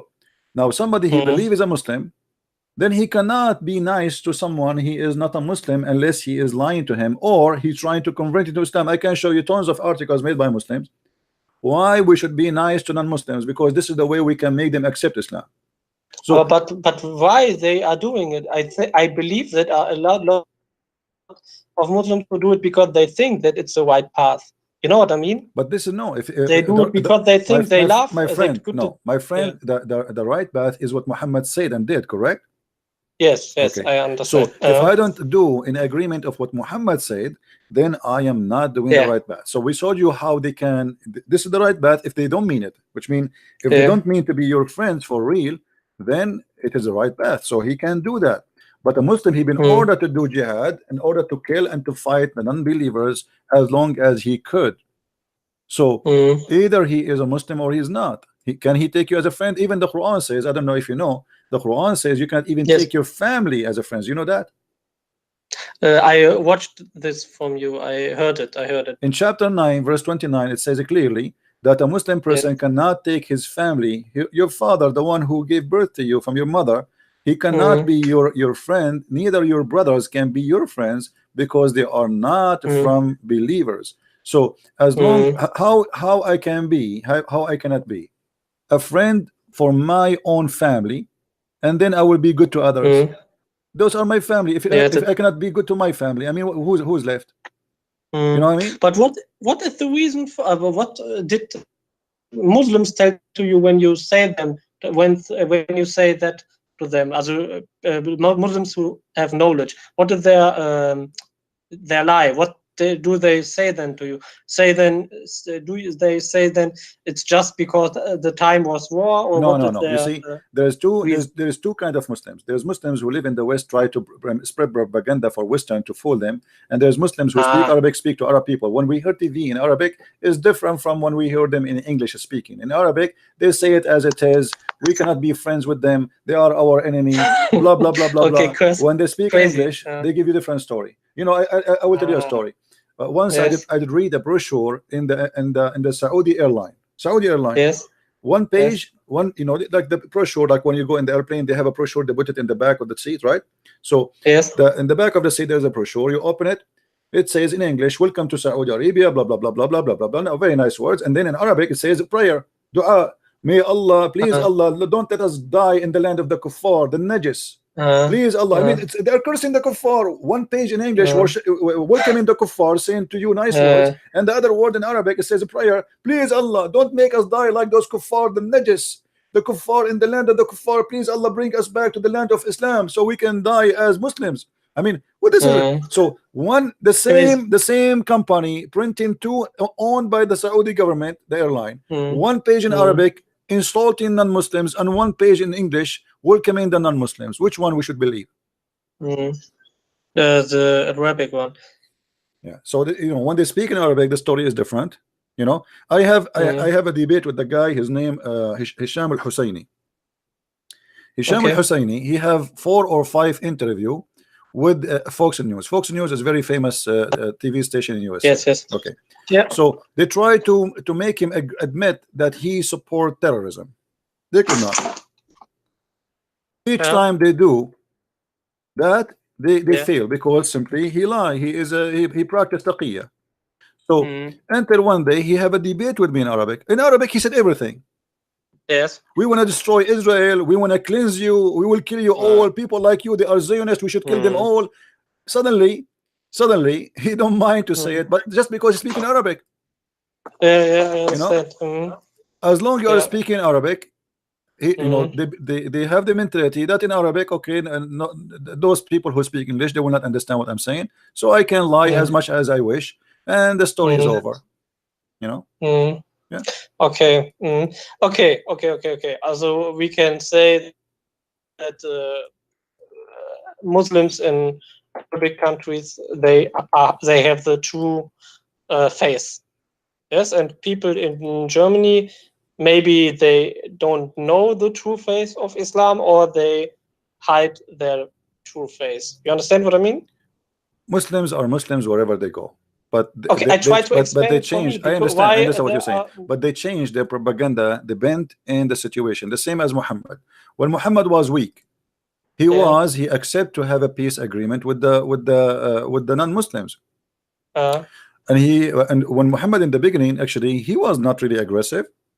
He was saying to the Christians, you will be in heaven. He said to the Jews, you will go to heaven. He said even to the Sabian who worship stars, you will go to heaven. But then when he have an army, things change. Muhammad, he want to cleanse the so this is what the Muslims they do. In Europe, they are weak. They are not the majority. If they became majority, then they will see what they will do. You know, as long we are not in control, then we have to be nice. We have to behave. But if one day we became the majority, then we will see actually they are minority and look what they are doing. Okay. Okay. I have another sort of question. Yes. Go ahead. Okay. The problem with that is I believe you that a lot of Muslims could be that sort of person, but I think that are a few or Muslims who really think that they make good deeds, or that they only have to follow the good deeds of Muhammad. You know what I mean? Do Muhammad have good deeds? I don't know. I'm not so. What is the good deed of Muhammad? Muhammad is a rapist, is a criminal, is a killer. What is the good deed? Yes, what is the good deed? You're right. So how we can follow? No, they don't follow. Actually, Muslims are better than their prophet. Yeah. We have to admit, yeah. most of Muslims are 1 billion times better than their prophet. Funny, really funny. I'm telling you. Yes.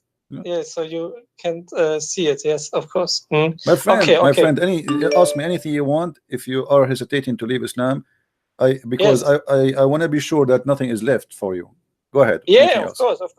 The problem is that the morality, I can't prove it now for me. So I want to ask to tell. Okay, there are 2 points which made me critical because of Islam. Yes, since 7 months, I got more close to my religion. I try to pray and practice Islam more, and try to get more knowledge. Okay, then I found scholars like Zakir Naik. Yes, okay, and he told me, there are miracles. Okay, I believed in every miracle because I didn't understand Arabic. But for 2 weeks or for a month, I started to watch videos who are critical, and then I have seen that Dr. Zakir Naik is lying to me when he said to me that the moon is reflecting. That's a lie. Yeah. When you say Munir and what's it, the other word? Munir and Nur, that they are meaning reflecting light, because Munir and Nur is also taken for Allah himself. His name is Nur. Allah Munir. Allah. You know, Munir. yes. Yeah. So crazy how they are lying to me, and that's why I'm angry. Yeah, my friend, I have a book. I have 2 books in German. Yeah, I know, in German. You get them? I want to buy it because I spoke about the miracles of the Islam, the Quran, in details. Yeah. So you will die laughing. Seriously, you will die laughing from the jokes. It is the opposite of what they are saying. But here you need to ask yourself, if this is a good religion, why people they lie to make you believe in a good religion? I know. That's cool. If it's so, then it cannot be the truth. I know what you mean. and I will buy it, and I will read it. But there I have a question because of your books. You have done 2 books with the topic miracles, and 1 in German. When I only read it in German, I have read enough for the topic science and miracles. Okay. You know what I mean? You have 2 books, death Right. and science, Right. in English. Right. Quran and Is it science. enough when I only read it in German? Well, it should be the same. Like, I don't know how, I'm assuming that the translation, I know that the translation of the first book was a little bit not that much good, but the translation for the second good, as I know, everybody says it was perfect. But both of them still, even if the translation, there's some mistakes there, but still the both books, is better to have them because they complete each other. Those 2 books are not meant to be 2 books, actually. They're meant to be 1 book, But the problem is there are 2 in English and 1 in German. Therefore, No, I there's want 2 to in know German. where- There's 2 in German. the lie Yeah, of Allah. go to Amazon. Go to Amazon.de and search for Christian Prince. You will find all the list of my books there, and you will see them. Okay, I read the first. I read the on German, and then I can think about whether I. Okay, let the miracles. Okay, miracles are false. Okay, and the other thing is where I want to get more knowledge is where did Muhammad got his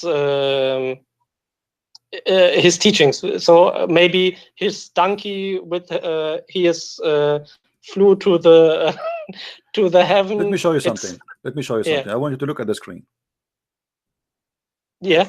Okay. Yeah, I'm looking. You know, the Muslims, and you as a Muslim, you pray 5 times a day. You recite the chapter of Al-Fatiha, right? Yeah. Okay. Do you know where Muhammad he got the chapter of Al-Fatiha? What he was doing? I'm not sure. No. According to the hadith or the interpretation, he was doing poo-poo. Read with me carefully. I'm not the one who is saying that. It says here that the messenger of Allah, Allah bless him and give him peace, whenever he went out, baraza coming from the buraz, you do buraz in Arabic, you do buraz, you do shit. Okay. Yeah. So whenever he do buraz, go to do poo-poo, he used to hear someone calling him, "Oh Muhammad." Yeah. And whenever he heard this, he used to flee. Muhammad, where are you going? I'm leaving. Muhammad, why you are leaving? The guy, he been prophet for a long time already. Al-Fatiha is not the first verse he received or chapter. So why he's flying? Why is he fleeing? Why he's running away? So here we go. An angel of God, Muhammad, he go out for night to do boo-boo, and then the angel, he said to him, "Oh Muhammad, can't you wait until the guy he finishes poo-poo?"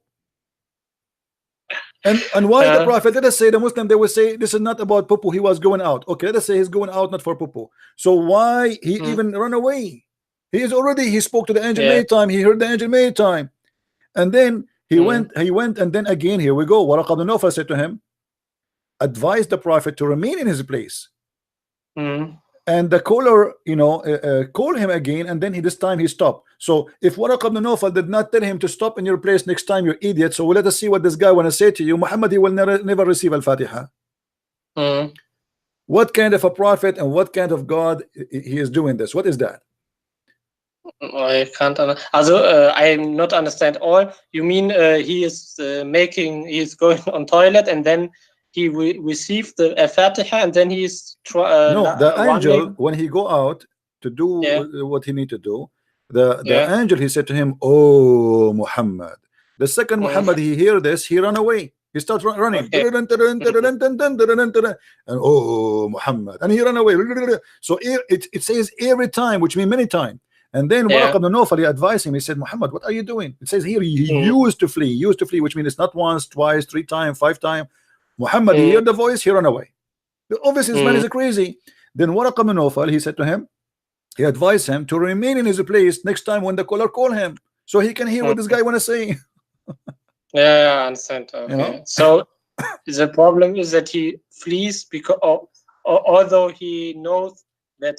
He knew he's a prophet, supposedly. He knew he's the angel. But so why you flee? So this same time that he is mentally ill. And remember, this is Al-Fatiha. The Muslim, they cannot say to us that this is the first time Muhammad received a verse, because the first chapter Muhammad received is a chapter of Iqra. The one that says read, right?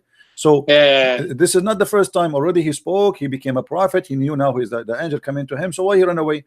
Same time, you remember that in the hadith it says that Muhammad, he have a mental issue.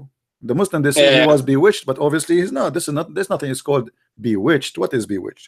You know, Muhammad is imagining things. He have a mental issue, and the Muslim they claim, and who he claimed to avoid the embarrassment. He said that somebody he put a black magic on him, and this is why even his sex was fake. Muhammad he hear voices. Muhammad he hear the stones saying to him assalamu alaikum. Why the stones will say assalamu alaikum to Muhammad? Unless he's a madman. You know, the trees, they say to him assalamu alaikum. The trees, the goat spoke to him. The camel complained. I mean, this is all is a madman. But this man is obviously he have a mental issue. The Prophet continued for such a period of time, imagining that he had slept with his wife, having sexual relationship with his wives, but in fact he did not. What does that mean? It means Muhammad, he cannot even maintain his mind to function, to notice what is real sex, what is not. The guy is not asleep, he's awake now, but yet he's awake, still he thinks that he had sex. There's a movie, it's called The Perfect Host. Did you watch it? No. Search for it, you will see that this is a story of Muhammad. The Perfect Host is a guy, he writes letters to himself. He write postcards, he write letters to himself, and then he read them, and he believed that a girlfriend, she is sending him a letter, okay? And then he bring people to his dinner. I wish I can play the video for you, we would die laughing together. And then he imagine that people, they are dying in his room, and he is eating with them, talking to them, and they are talking to him. And then even he imagined himself having sex with the women who they are coming to visit him, but there's nobody there. Like Muhammad. Like Muhammad, exactly. So this is the perfect host, Muhammad, the perfect prophet. The perfect prophet versus the perfect host. But I can't understand why Muslims believe in it then. My friend, Muslims did not believe. My friend, listen. Please understand me. Please, one second. Please, one sentence that you understand me. I'm watching your video since 2 days. Okay? And when that what you say is the truth, why one person believe in Islam? Well, maybe the Muslims have a good excuse. Good story, you know what I mean, or good reason why they say what you say isn't true, or why they say it doesn't matter. But what is their reason? You know what I mean? I want to understand the Muslims who know that, why they hold on Islam, because when I listen to your videos, I only can't leave Islam or get a good excuse, but I can't imagine a good excuse. You know what I mean? Yeah, but who said what that? Who said they are not leaving Islam? My friend, they are leaving Islam by tens of thousands. A few of Muslims, they call and they say they are leaving Islam. Like last month, if I say, at least from the people who contact me and they say we left Islam, at least maybe 35, maybe more. So a lot of people, those are the one who brave, who dare to call and to say. So but there's many, they leave Islam but they don't say, they're watching videos the same as you. Like, I never met you before, right? I never spoke to you, but if you don't call me, how I will know if you leave Islam or not? I will not know. So there's many, they don't want to speak with their voice or to say, because they're not brave enough to say so. But as you see, this is in front of us. We're not making things up. I'm showing the screen everything. Okay, do they say not every hadith of Sahih Bukhari I follow? Because I say, when this is the execution that they say I can't follow every hadith, then I have to say, okay, so why do you know that you have to five times a day? You know what I mean? Or why do you think that Allah allows that this hadith goes to Sahih when He wants to judge us? Because when a person who don't born as a Muslim, and when he hear this, he can't get to Islam. You know what I mean? So it would be not fair that Allah, when He exists, that He judge over that person when they hear to that hadith which is in Sahih Bukhari but isn't true. You know what I mean? Yeah, my friend. The Muslim, they say to us, Islam is based on hadith and Quran, correct?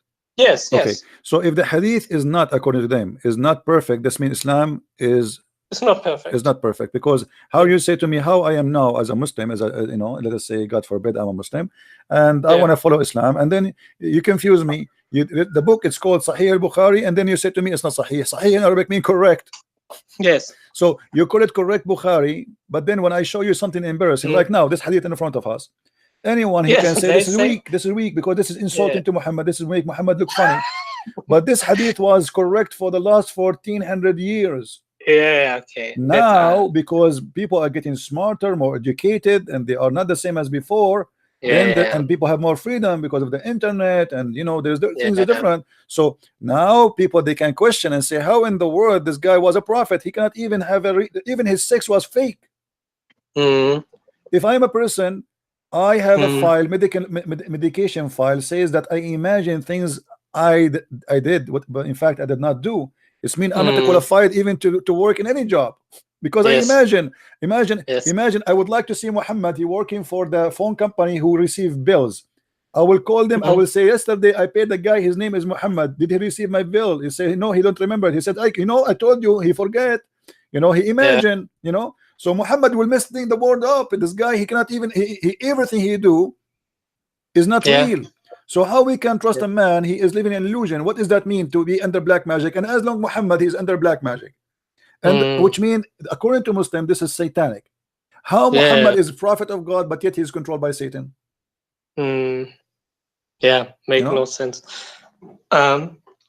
Okay, so we have look at this one. Look at this one. Look at this one. Once the prophet was bewitched, so he began to imagine that he had done a thing which in fact he had not done. So Muhammad, he imagined he did something, but in fact he did not do. So now how we can trust that Muhammad, he saw already an angel, he was not imagining it was an angel? True. So my friend, I invite you right now to leave Islam. One question, what do you think? Do you think Muhammad was lying, or do you think he was ill? It's possible that Muhammad is both, because those who they are suffering from mental issues, it is, they lie too. Who care? I mean, as long as you see people, he can take over them and he enjoy it. Yes, he have a mental illness, but doesn't mean he is really totally crazy. Those who suffer from those, they call them schizophrenia. I think what they call them, like in the Latin term, which means they have two personality. So this person usually is a person who tried to do his best to be the two person in the same time. So he is the man who want to have sex with all the women, in the same time he want to be the prophet who people obey him blindly. So he take advantage of them. Doesn't mean he's a stupid, no, but still he is sick. Obviously he have a mental illness. Most of the crazy people, they can be powerful people. Like we know in history, many leaders who they are crazy, they burn cities just for fun. Just for fun, they burn their city, burn it, burn. So being a crazy does not mean that you are stupid. Crazy is about doing something is not acceptable and something beyond normal behavior. Okay, another question. Can you explain yourself why? I don't say that the Quran is the most poetic book, but it's poetic. Can you explain? It's not. No, the Quran is a very stupid book, my friend. Let me show you something. Okay, but I know. I mean, only the rhymes. When I listen to the word citation, it's good. The rhymes are good. You know what I mean? No, it's not. You see, go right now. Muhammad, the Muslims, they try to recite the Quran the same as the Syriac, Aramaic people that recite the Bible. You can go right now. Yes. Go to Google. Go to YouTube. Search for Syriac Bible, and you will see that Muhammad Quran is nothing but a copy of how the Syriac. I can sing for you anything. I can sing for you commercial. And that will make it Quran. Actually, let me see. I will find you something. Give me a second.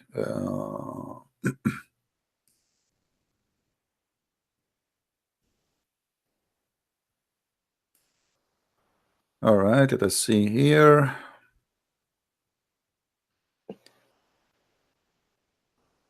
All right, I want you to hear this Quran and tell me what you think about it.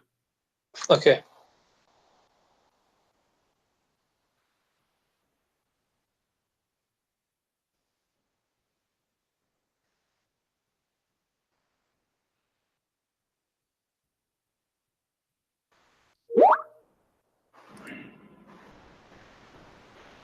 أعوذ بالله من الشيطان الرجيم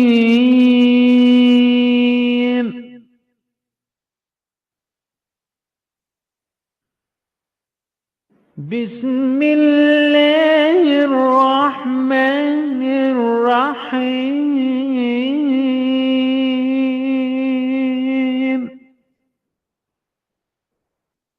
ألف لام حاء يا ألف هاء قناة الحوار المستقيم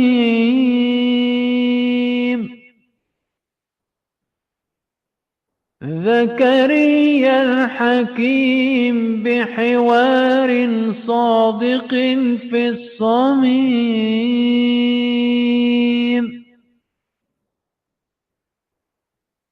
يطعن العمم والعمائم والعميم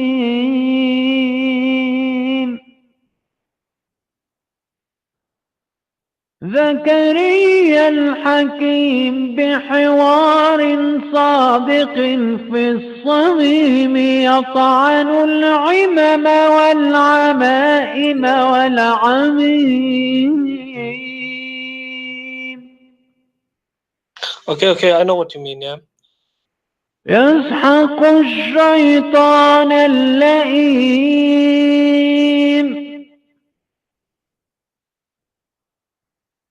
يسحق الشيطان اللئيم والقرآن الرجيم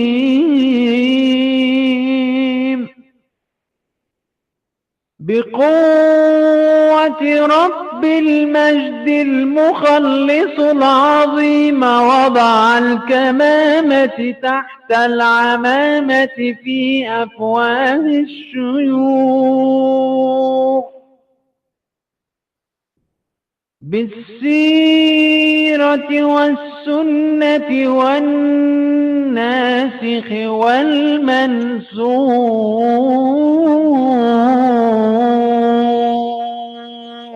Okay, I will stop here. What do you think about this Quran? I get more fear than love in my heart. What do you think?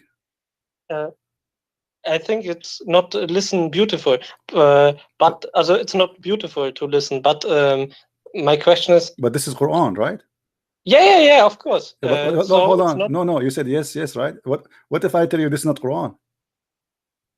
Oh, okay. this is us, Arab Christian. We made Quran the same as the Quran of Muhammad, and Muhammad can't make Quran like us. The Muslims, I play this to all the Muslims, all of them, they say amazing, beautiful. As you said, like you said to me, you said this is Quran, you thought this is Quran, right? All of them, they said to me, wow, amazing, blah, blah, blah. And then I said to them, this Quran saying that Muhammad is from the devil and Jesus is God. This is what the Quran says. But it's not Bible. It's no. This is just we made it. You know, it's just we made it. It's just for fun. You know. But when the Muslims they hear it, because Muslims are the same as the cobra. You know the cobra. The cobra. You put a stick in the front of it. It moves with the stick. They are not even. They don't even have a music. There's no music there. You know. The Muslims just recite anything for them, make it sound like Quran. They think it's amazing. That's it. You know. So Quran is. I don't would say that it's amazing, but okay, that's a proof that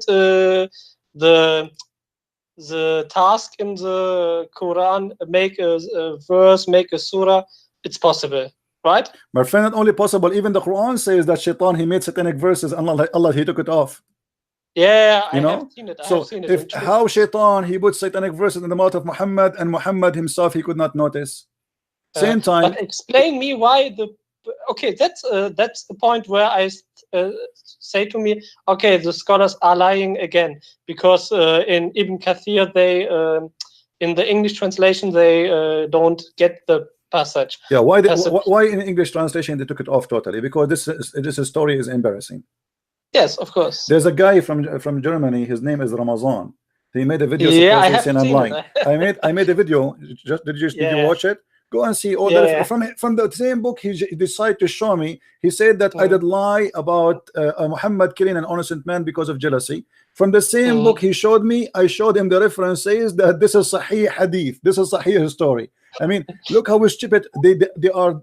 Ibn Kathir. You see, there's an imam from Al-Azhar University. I have a debate with him just I think 2 months ago. When I asked him let us read tafsir, he said tafsir is made to solve a problem. What is the problem? to solve the problem, to defend Islam. The tafsir is not meant to explain Islam, but to defend. And that's what Ibn Kathir is doing. You know, as simple as that. Well, and okay. I make a silly argument, but you know that I just want to get clear in my heart. Okay, maybe Allah is true and Allah is a bad God. Okay, Is what? You know what I mean? I make a silly argument. Yes. Okay. Because I want to get to another point, which is important for me, so that I get clear in my heart. Okay. That Islam is wrong. Okay. Then I can ask myself, maybe Allah is really strong and not so nice. You know what I mean?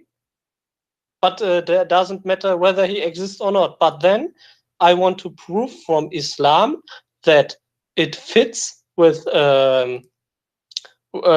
modern science, and I want to know where Mohammed get his sources, whether it is from the Zoroastrian religion, you know what I mean?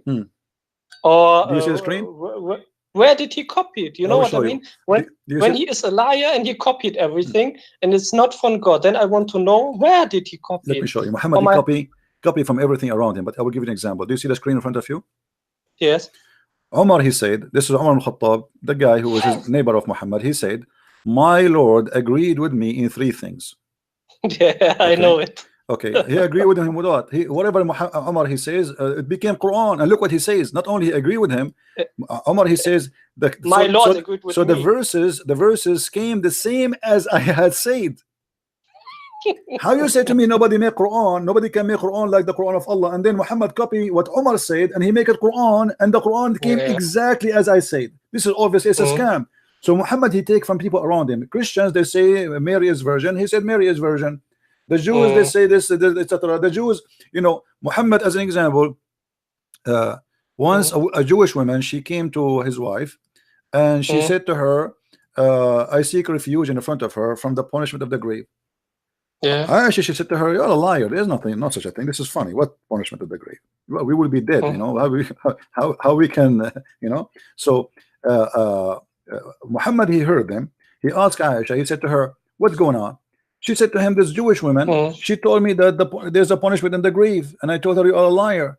Muhammad, he said, yeah, there's a punishment in the grave. And Aisha, then she said, since I said that to him, the Prophet never, after that, read with me carefully, after that, I never saw Allah apostle but seeking refuge with Allah from the punishment in the grave in every prayer he prayed. Look at this. Okay.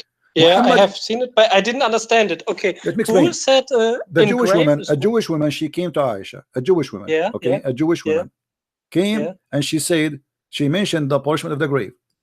Aisha, the punishment of the grave. Okay. Punishment. So Muhammad, Aisha obviously never heard this before, but then after this story, she said Muhammad after that he never pray, but he say I seek refuge. Why Muhammad all this time before he never said I seek refuge from Allah from punishment of grave?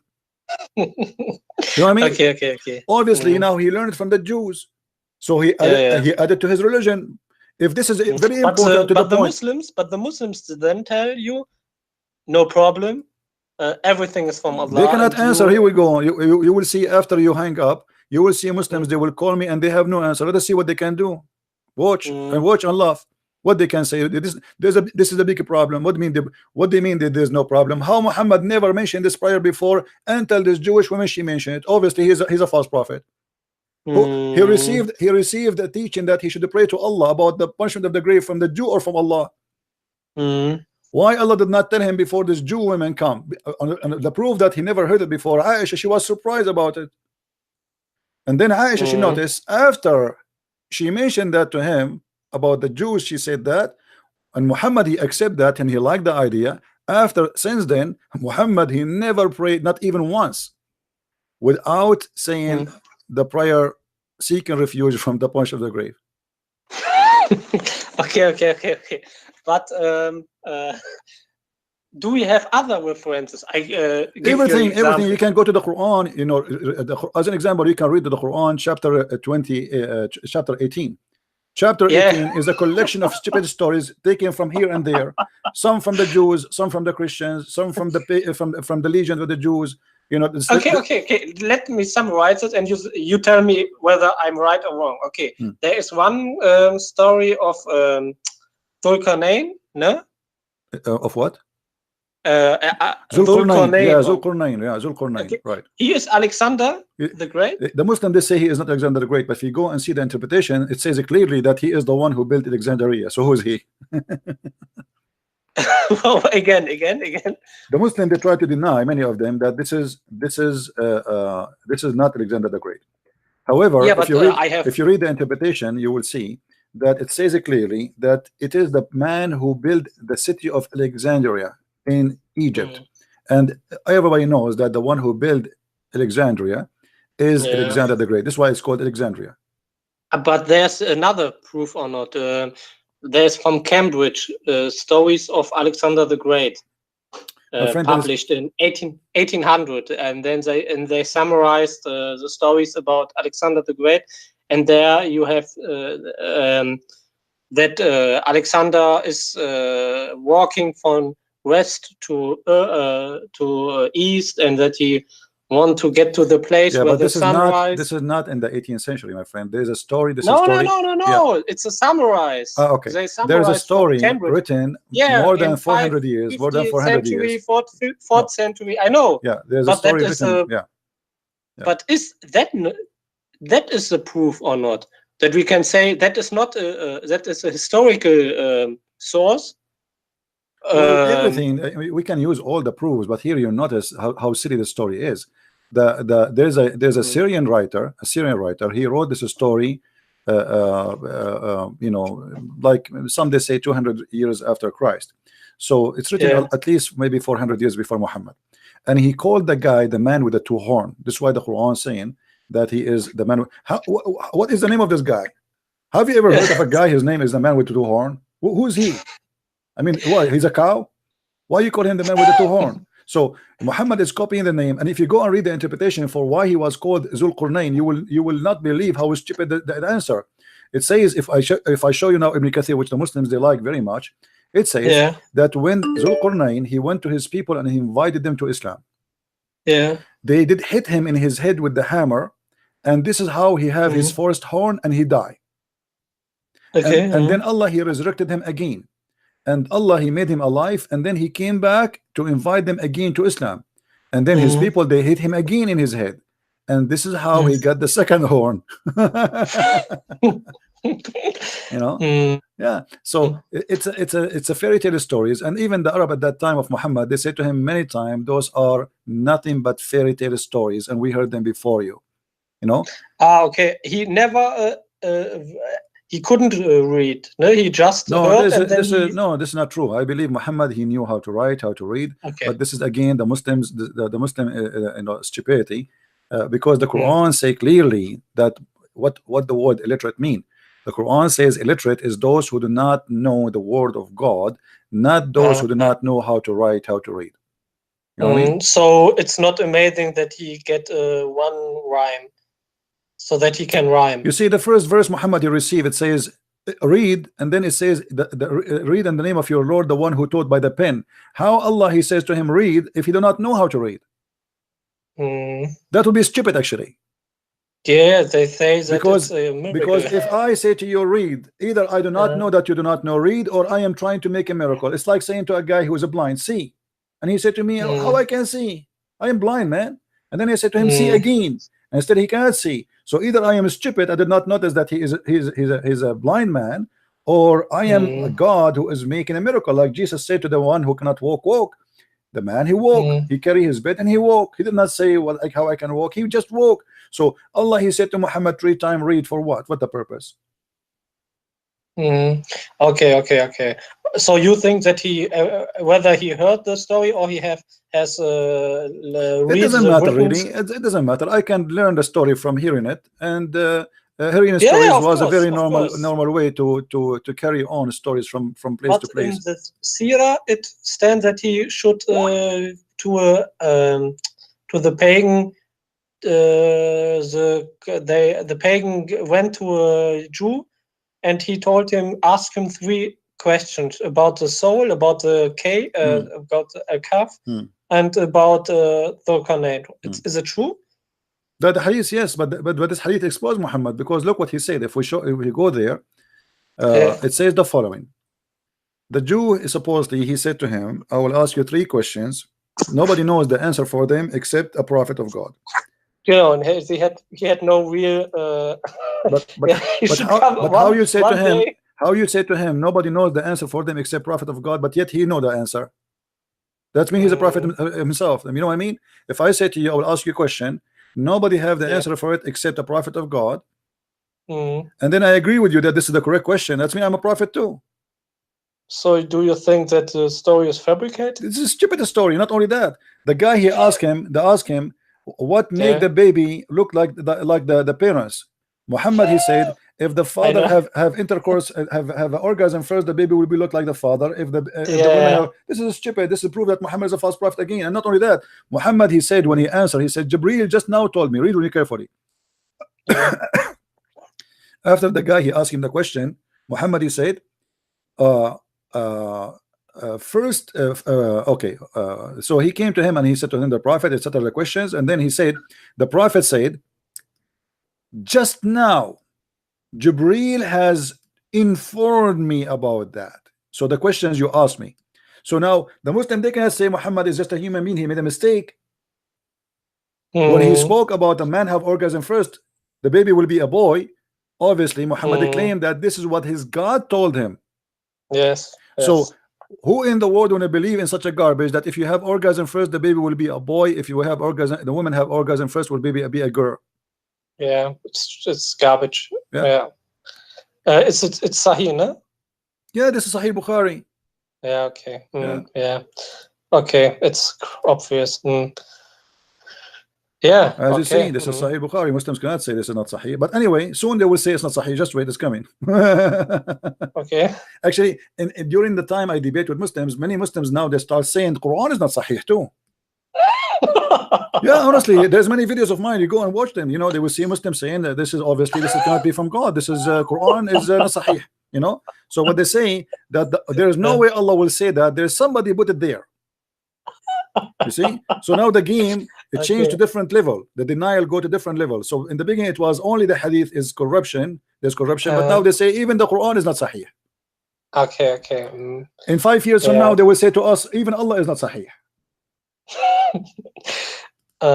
You must understand that we Muslims, we really fear Allah's. When we finish the call, I have the truth for my eyes, but then I get doubt again. You know what I mean? Because 25 years I had fear for Allah. You know what I mean? My friend, it's time for you to say I am out. Come on, you are a man, you are smart, you are intelligent, you do not need this garbage, and you just said clearly that this cannot be from God. So say it. Yes. Say I am out of Islam, my friend. It cannot be from. It obviously cannot be from God. Thank you very much. Islam is not from God. Thank you. And if it would be from God, it would be not a very intelligent God. Stupid God. Yeah. Well, I am happy for you that you decide to leave Islam and you are out of it. But now I have a duty as a Christian. You know, I am a Christian, right? My name is a Christian Prince. Yeah, I know. So I have a duty to invite you to believe in my Lord and my Savior, the Messiah, the Christ. What do you say? Then give me 2 questions. First, I tell you why I cannot believe that Islam is right. Yeah, 2 things. First, because it doesn't fit to modern science. Okay, but when it's the word of God, which is on it in the heaven, when the Quran is in the heaven, and it says that the earth is flat and Allah is the Lord from the east and west, which seems that they thought that that the earth is flat, east and west, and when there says that wajada in a He muddy found the spring. sun You and know what I set in mean? murky water. My friend, Yes, and they I don't want you to make this is your reason only. You just see that Muhammad, he just said Jibril told me, and obviously this is a lie. There's no way Jibril told him that if the man have orgasm first. Okay, but we do not it's want enough. to believe. It's enough. We don't want You're to right. believe in God or not just because of science, but because of lies. You see, because sometimes science can't explain God. You know what I mean? So, but obviously Muhammad, he is a liar because he is claiming that Jibril told him that. It's not a mistake of his own, right? So as long as Jibril told me that, and Jibril, he is speaking for God, and God told me that if you have orgasm first, the baby will be a boy. That's mean Muhammad and Jibril and Allah is a fiction story altogether. So this is why we reject them. That's because it's not just science. But now in the same time, you know, you decide to leave Islam. What do you think about Christ as the Messiah? I have no idea about it. Okay. The only knowledge which I had is Jesus is not God. I don't want to hurt you. That's what I learned. No, I 25 understand. years. Don't worry. You know I'm what not I a mean? Muslim. Don't worry. Trinity is make no sense. Okay. That what I learned 25 years, and Jesus was a Muslim. Okay. That's what I learned 25 years. Okay. I will make the Trinity. Maybe for some people the Trinity is confusing. I will try to explain it to you, and I will give you time. Okay. You say, you know, feel free to call me anytime you wish. You see, okay. the Christ our Lord, he always teach us, and he speak by parables. You know what parables, right? No, again. Like what? you know, you speak a story to teach us something else from the story. Yeah. You know what I mean? Yeah. So the Lord always he use examples by teaching us, telling us stories. Example. So I will try to do the same. For sure, I am not equal to be wise as the same as the Lord, and no way to be close. But let us say we have the sun in the sky. You see my screen? Yeah. All right. Yeah. The sun in the sky generate light and heat. Is that correct? Yes. Yes. Okay. Yes. Now the light of the sky will come to us down in the earth. Yeah. If the sun does not have light, we will not recognize the sun. Correct? Yes. Because we recognize only by the vision, not by touching it. Right? Yes. Okay. Yes. And if the sun does not have heat, we will not even understand what heat mean. Yes. Right? Yes. Because heat is something we cannot see. We have to feel it. Yes. We feel it. Now this is exactly what the Trinity is about. Our Lord the Father, our God, he is in heaven. We cannot see him. He's invisible. But his light is the Messiah who came to us, who is an invisible image of God. And then when we believe in the Messiah, we have the heat, which is the Holy Spirit. So it is a three, but it's one, because the Son, three person, let us say three person, only one, but present one God we worship. The Son is there. The Son is there as a person. You know, let's say let's make it as a person, and then the light is exist. Yes, we see it, and it is exist, and it's a person. And then the heat, which we cannot see, but yes, it exists, and it is a person. So the Father, the Son, the Holy Spirit not only makes sense. Everything in science speak about the Father and the Son and the Holy Spirit. If you go study right now, you will see everything around you is based on number 3. The golden ratio, which means the golden beauty ratio, is based on 2 to 1. The water is made 2 to 1. Everything around us is based on 3. So God, he don't leave himself without signature. You know, human being, he need certain things to live with, otherwise he cannot survive. And you will see that those are the 3 major things. If the sun disappear, we die. Correct? Yes. The earth will freeze. If the heat of the sun goes too, because even if we have heat but we don't have light, we die. Yeah. Correct? Because heat alone will not be enough to make grass survive. Still, we need the light. So, you know, everything around us based on number 3, and this is the signature of God. God don't leave himself without witnesses. Everything around us, witness to Jesus, witness to Christ that he is the one to worship. Same time, it's not just an idea of having 3, which is 1. Yes. Let us say there's somebody believe that he have a 1,000 God. In India, they have I think 400 religion. I don't know how many, but let us say assume somebody he believed that he have 1,000 God, and later we discover that they are 1,000 God. That will not change anything. As long as they are there, they are there. You know what I mean? The number, not quite. Yeah. The number will not make a difference if, as long as the question is, are they real or fake? Okay. Let us say Yeah. the Muslims now, they believe in one God, correct? One. His name is Allah. Okay. This Allah, he is one, but yet he is fake. So what the benefit? What the benefit? Yeah, I understand what You you know what I mean. mean? Yes, of course. I So- understand what you mean. But what? Okay. So my question is, for a month, for 2 weeks, I told me myself whether Islam or nothing. Okay, then biology, evolution. Okay, I live only 40 years and then I die and then it's nothing. Okay, I have to accept it. It's hard, but I have to accept it. Okay, but then I have seen that Islam cannot be true now. Okay, science and I have proven to me that Mohammed stolen stories. Okay, but what are the proofs for us people in the in year 2018 that Jesus is Lord, that the Bible is the word of God? Where are the proofs for that? You know what I mean? I understand your logic, my friend. For me, I am a person who live my life and I experience and I witness that the Lord is a true Lord, and I can you know I can share with you tons and tons of stories. But at the end of the day, believing in God is a belief, is not something you can hold. The same as if I tell you, let us say if I met you 300 years ago and I say to you there is something can move in the air but we don't see, it's called radio waves, you will not believe me, right?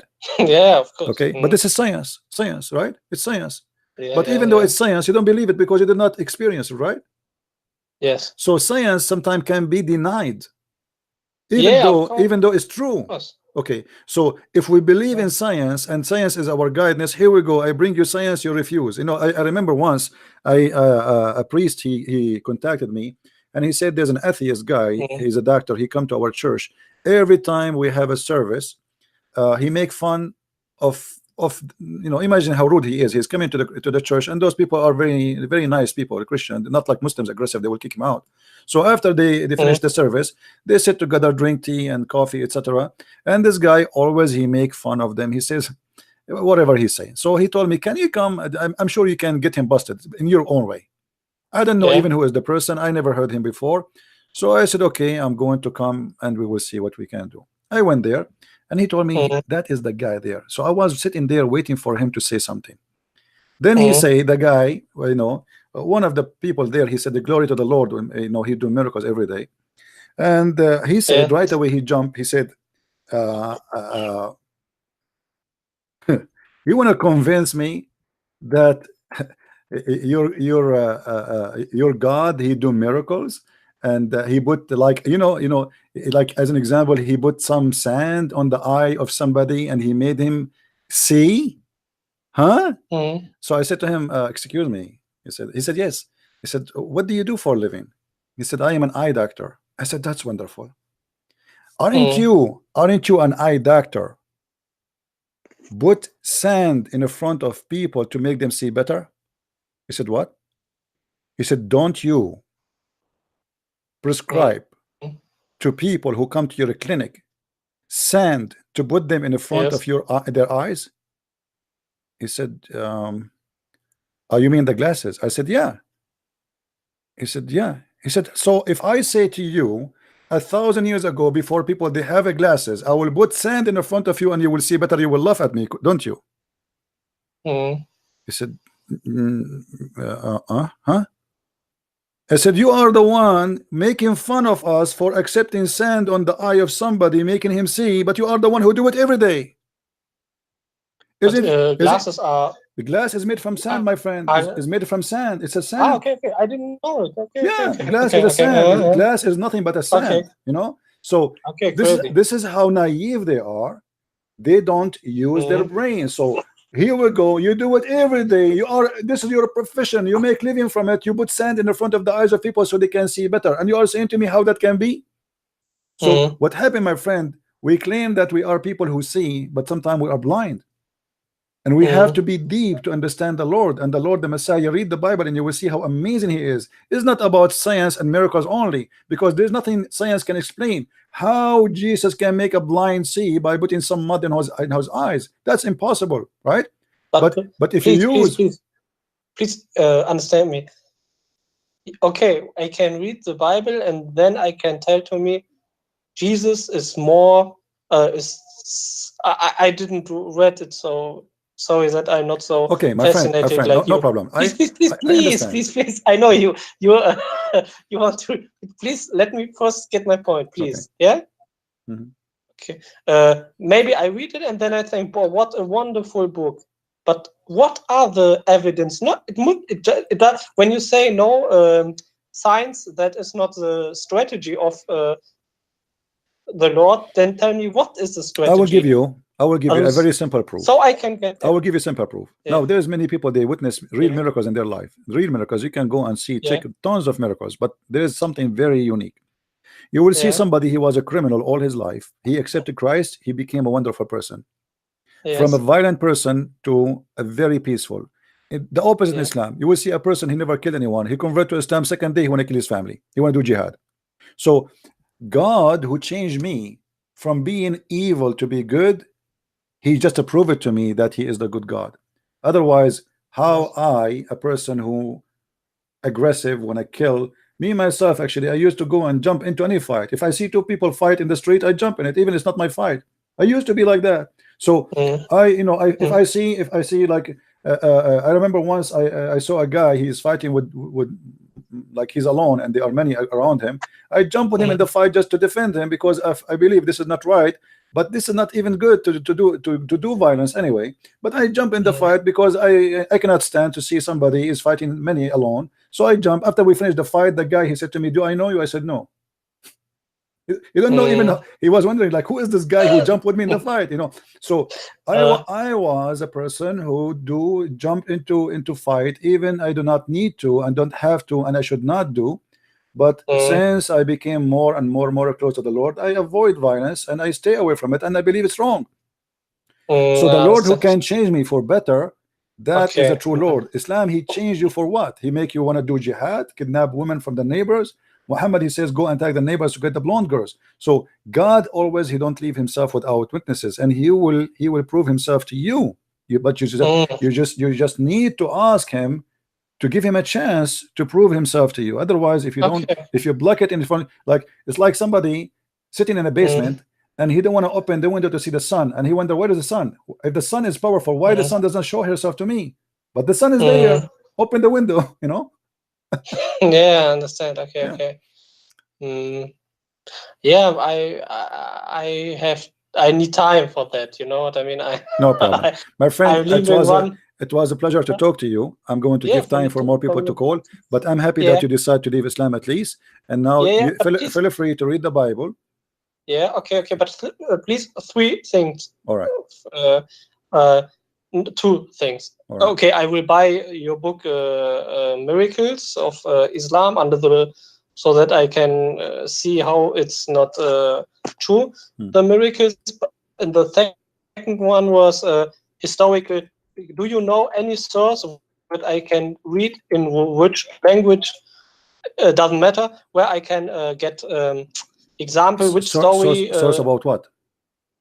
About where Muhammad has stolen each story or the lot of stories. You know well, what I mean? I'm working on a book, actually. It's called The Roots of the Quran. I will try to finish it when I can. But in my book, in my books, the books you will have, if you buy them, you will see a lot of source. I spoke about where they are coming from. Okay. Well, that is a proof for me that he has stolen. You know what I mean? Yeah, well, obviously it's a story. I mean, the 7th sleeper, you can search it right now. The 7th sleeper in chapter 18, search it right now, and you will see this is a story written long before Islam and have nothing to do with Muhammad. And it was a fiction story written by a Christian bishop to make the Christian believe in God, but it's a fiction story. He did not lie, say this is God told me. He made a fiction story about a bunch of guys who they are discriminated, they hide in the cave, and then the angel, he opened his arms, and then Muhammad, because he's an idiot, he could not understand the difference between the word kali'ahum in the Aramaic and the word kelbahum. So the word angel became a dog. Hot dog. Yeah, but all of us we knew that the dog in Islam is najis, right? It's dirty. So how suddenly the dog became a guardian? Because simply he stole the story from the Christians, and the Christians, they are not talking about the dog, they are talking about a kali'ahum, which is an angel who provide them. Yeah, okay. That's enough proof. Okay, enough proof. Okay, All right. then I have to read your books. Okay, and the last one is what is the miracle of mathematics? That's a joke. I have many videos. You can watch them and you can laugh. Just search for Okay. them and you will. All joke. It's a big fat lie. All right. Okay. Okay. Thank you, That's my friend, enough for calling. for me. Thank you very much. Thank you for I calling. think I'm ready. All right. Sorry. I have. Oops. I click. Okay. I have to hang up on you because some Muslims are trying to call and we want the Muslims to call us. We are glad that we have a Muslim who left Islam. Let us see what the Muslims want to say. Who is a Muslim want to call us? There's a guy, he said, Sayyid Omar, he said, guys, do you want to see what Sayyid Omar he said to me? Do you want to see what Sayyid Omar is a Muslim he said to me? Excuse my language. I'm just going to show you. I'm not going to read it for you. This is how the Muslims are in this ability.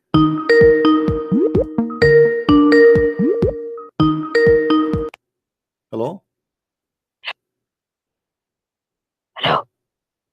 Sorry, I lost my voice. Stupid idiot.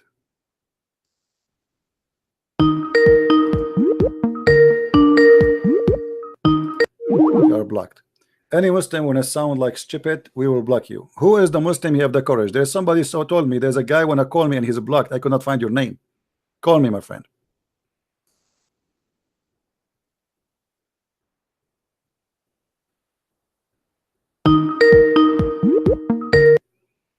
Hello? Hello? How are you? I'm fine. Uh, How are you, Mr. Ahmed? I'm fine. And you? You still a Muslim, Ahmed? Yes. Why are you still a Muslim? What's wrong? Because I want to be a Muslim. But what's wrong? What is the problem? Why are you still a Muslim? What make you stay as a Muslim? Because I believe in Allah. Who is Allah? Allah is my God. Who is what? He is my God. But who is Allah? And I know that is your God, but who He is is my God. I know that. Simple answer. No, but who is? No, this is not an answer. You say who's God. Okay, who is your God? This answer He is who created man. He created the heaven and the earth. That's not an answer too, because Allah, he said that there is many creators. There's many creators. So he is the creator that He created me. No, the Quran says that Allah is the best of the creators. So maybe you are not created by Him. What is the guarantee? No, the Quran. No, you misunderstand this verse. This verse talk about the simple creation, because a man himself, when he creates something from something, that's called creation. But Allah He creates from nothing. Allah, He created from nothing. Okay, let me ask you: He created Adam from nothing, or He created Adam from something? If a man creates something from nothing, is it a creature or not? If he created something from nothing? In Arabic we call it khalaqa. Okay, khalaqa. A man, a simple man. Khalaqa is the one who create, right? Okay. What? It's used for a man and for God at the same time. Okay, let me ask you. Do you agree or not? Did your God Allah, He said clearly that the one who can create a fly and above, He is worthy of worship? Do you agree that people we use the word create for people or not? No. Not in the term. In Arabic we use it. No. The term of religion. Yes. In the term of religion, there's only one to create. Supposedly, that is God. I do not talk about the religion. We talk about the Arabic. We are talking about Arabic religion. We are not talking about a guy who speaks about And even in Arabic, when we say the word khalaqa, we are talking about a creation of something, giving life to something. No, not always. Okay, this is meaning your Quran is stupid, because the Quran in front of you, go to Arabic chapter 22, verse number 73. My friend, the Quran in front of you. Go to dictionary Arabic. I just showed you the Quran in front of you. The Quran says, are you against the Quran? Are you against the Quran? I am against your understanding of the Quran. Listen. Your God, He gave definition. What khalaqa mean? The one who can create life, the one who can give life. That's what khalaqa. Read it. Don't tell me that the go in dictionary. Here we go. It's in front of you. Read the Quran. Are you saying the Quran is wrong? Are you saying the Quran is wrong? I am saying your understanding is wrong, because okay? Then read the Quran. Then correct your God Allah. Let us say the dictionary as you say it. It says that what khalaqa is anyone who create anything. Bicycle. Huh? I will go with you. But Allah saying that the one who can create a fly and above, he is worthy to worship. Yes. Not a He is bicycle. who? Okay. So who is My the friend, one? here If he's talking somebody, so about worship. okay, so do you agree that the one who create a fly is worthy of worship? Yes. Okay. But there is another one who is created, but it is not good. Okay. A man can But who is create the one? from something. Who is the one who create a fly in Islam? Show me the verse. Where is It's in the the front verse? of you. It's on the screen.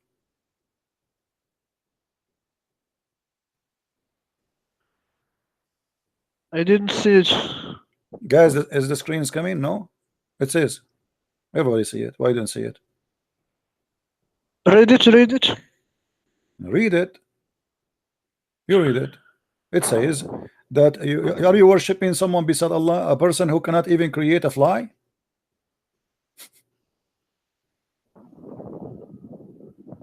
It doesn't even create a fly. So if you can create a fly, Show the Arabic one. Just show me the Arabic one. here we go. Do you know Arabic?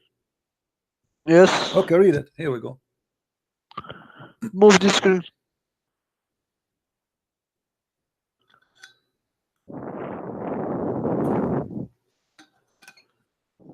Keep your mouth from the mic, please. You are making a bad noise.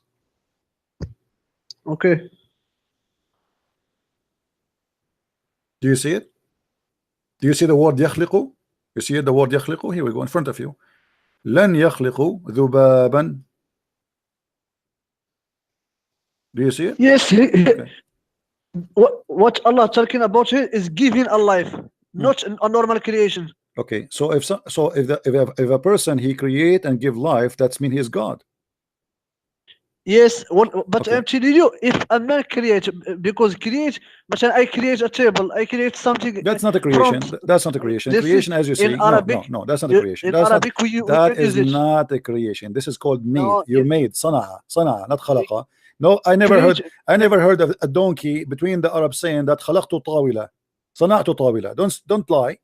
صنعت طاولة, not خلقت طاولة. Stop being a fool. It have the same No, meaning, my no, friend. no, Go to the Arabic no, dictionary. answer. No, I know the dictionary. I am the dictionary of Islam. Now answer me. Go to Did your God just say if you create a fly you are worthy of worship? Yes. Now let me ask you, did Jesus created in the Quran a bird and he breathed into it? Where did he say worship? He says here, are you going to worship a person who don't even create a fly? Are you blind or what? Don't you said you speak Arabic, don't you? يا أيها الناس ضرب مثل فاستمعوا له إن الذين تدعون من دون الله لن يخلقوا ذبابا. He didn't say worship. Where is the Do you know what word تدعون mean? Do you know what تدعون mean? تدعون, call upon. Yes, call upon to worship. Call upon to worship. You call upon God. What's wrong with you? He didn't say worship. Okay, hold on. Okay, it says تدعون من دون الله. Don't stop playing games. من دون الله instead of Allah. So instead of calling Allah, you are calling them. What does that make them? Just calling them doesn't mean you get lost. I don't respect liars. I have no time for somebody play games. It's in the front of you. It says clearly that if you do call beside Allah, which means you worshiping somebody, this is about worshiping someone. Liars will end in fire. I have no time for you. Don't waste my time.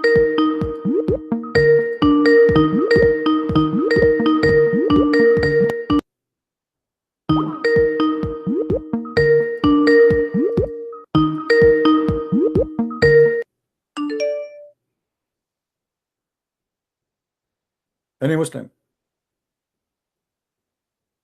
The Skype hang up. Call me again, Abdul. The liar or someone else? Do you see how they lie? It doesn't say clearly that, okay, you know what? Should we go and see the interpretation, guys, and get the Abdul busted? Shall we? If we go to the interpretation, he will cry, he will say, I don't accept the interpretation. Let us go to the interpretation, chapter 22, verse number 73. Here we go.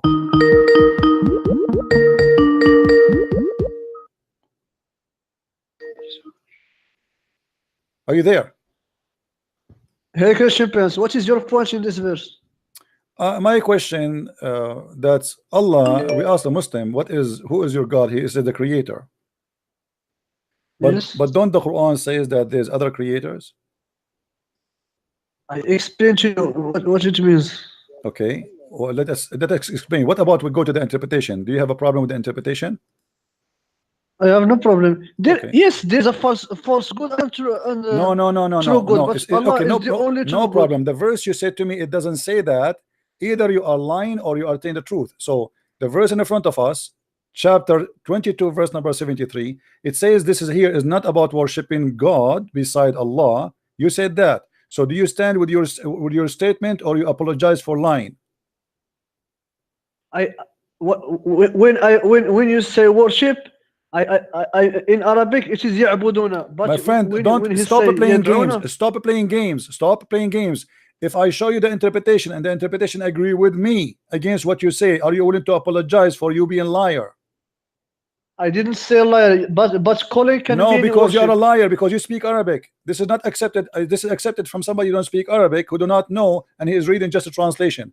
You speak Arabic, so you have no excuse. So if we show the interpretation and the interpretation agree with me, do you agree that you are lying? In this verse, we can see that's the worship, but not Suddenly, guys, suddenly it became worship. Suddenly, suddenly became. So why you are So what is arguing? your point? Why you What is made your me point? shout? Why you made me shout for 20 minutes? And why you are saying this doesn't say that? And now suddenly, just because I make it clear, I will show the interpretation. I will get you busted. Suddenly, it became a worship. My point is your God saying, if somebody can create a fly, he is worthy of worship. That means Jesus is worthy of worship, because Jesus did not create a fly only, he created the bird. He didn't create it from himself. He did by the permission of Allah. This is not true. This is not true. The permission of Allah. But hold on. Who is the one who breathed into the mud? Allah or Jesus? Show the verse. Show me the verse. Don't before we show you the it. verse. Who is the one who breathed into the mud? Jesus or Allah? Jesus after the permission of Allah. This is another question. Who is the one who breathed into the mud? Jesus after the permission of Allah. We got the permission, potato, tomato. We got that. But who is the one who breathed into the mud? Without the permission of Allah, Jesus cannot create. My friend, by the permission of Allah, did Allah give you permission to get him spanked every day? Show me. Did your God Allah give me permission, Christian Prince, to spank him every day?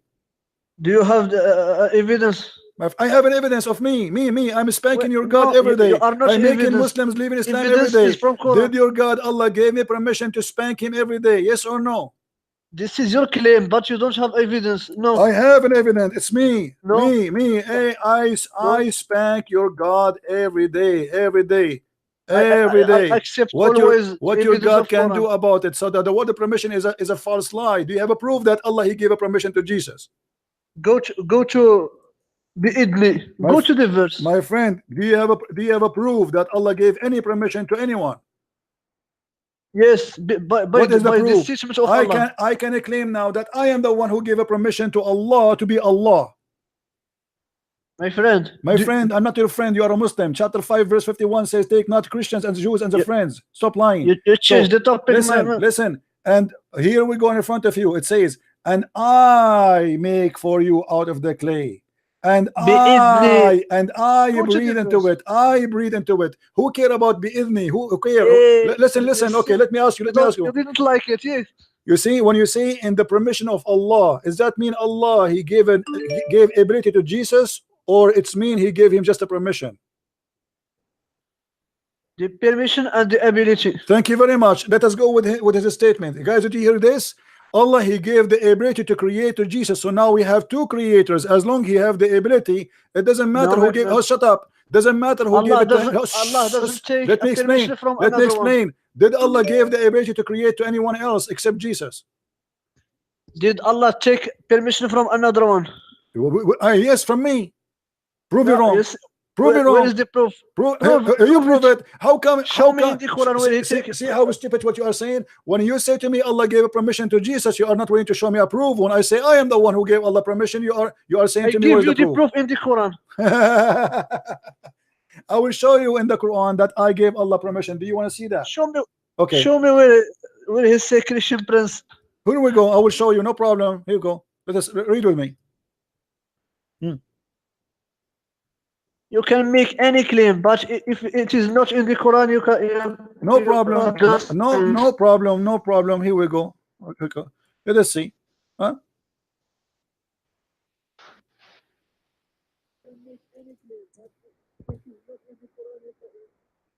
Read for me, please. What this verse saying?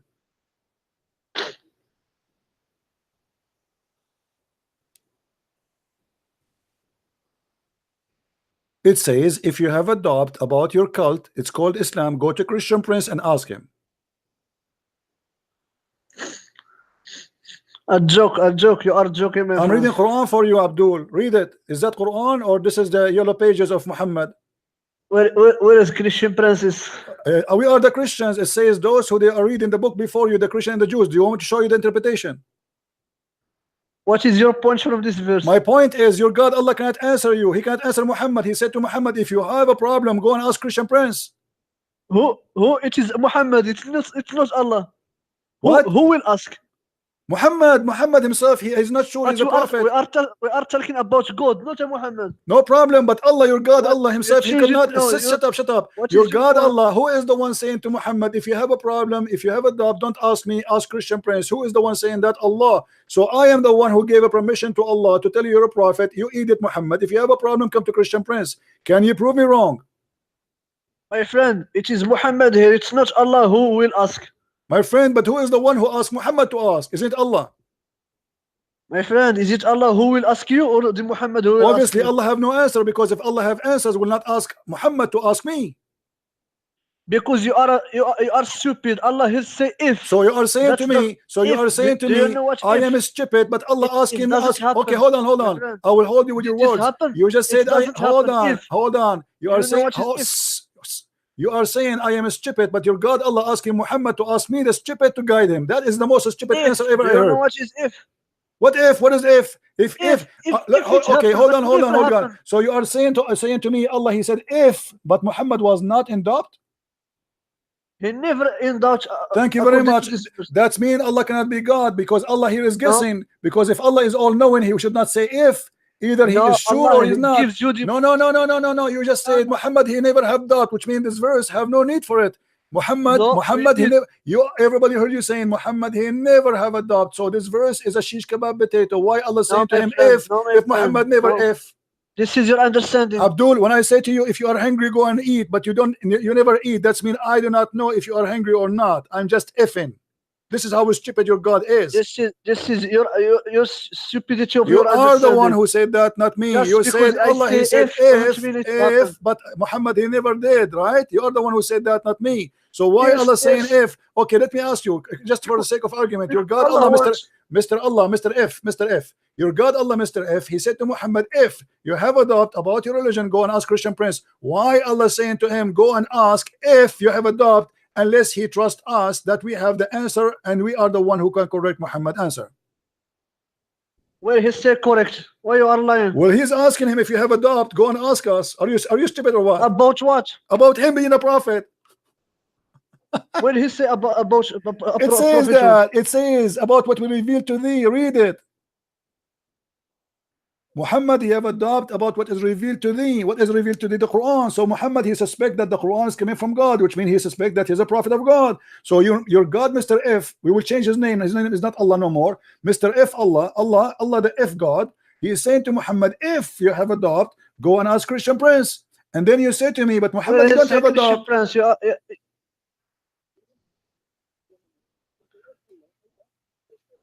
Yes, Mr. F. the word if doesn't mean it my friend, happened. do you want to call Zakir Naik if you wish? I will expose you without Okay. Zakir Do you Naik. need to call? Do you know call the dad if he is alive?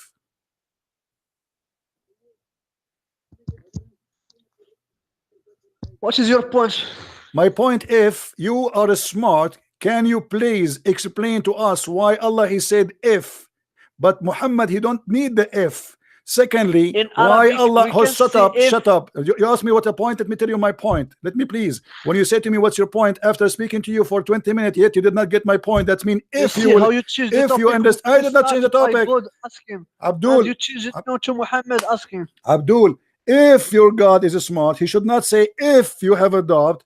Go if you have a doubt, ask Christian Prince. Because if a Christian Prince is a fake man, is Christianity is deceived, Christianity is false. So how stupid it is to say to Muhammad, who is a prophet of God, to be guided by the one is misguided.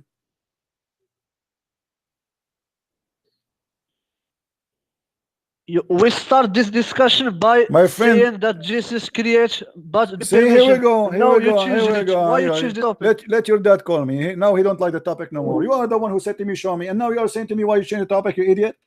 Aren't you the one who said to me, show me where Christian Prince we can find in the Quran? Now he don't like it no more. Why you change the topic? If I wonder if I wonder of. Hello? Hello?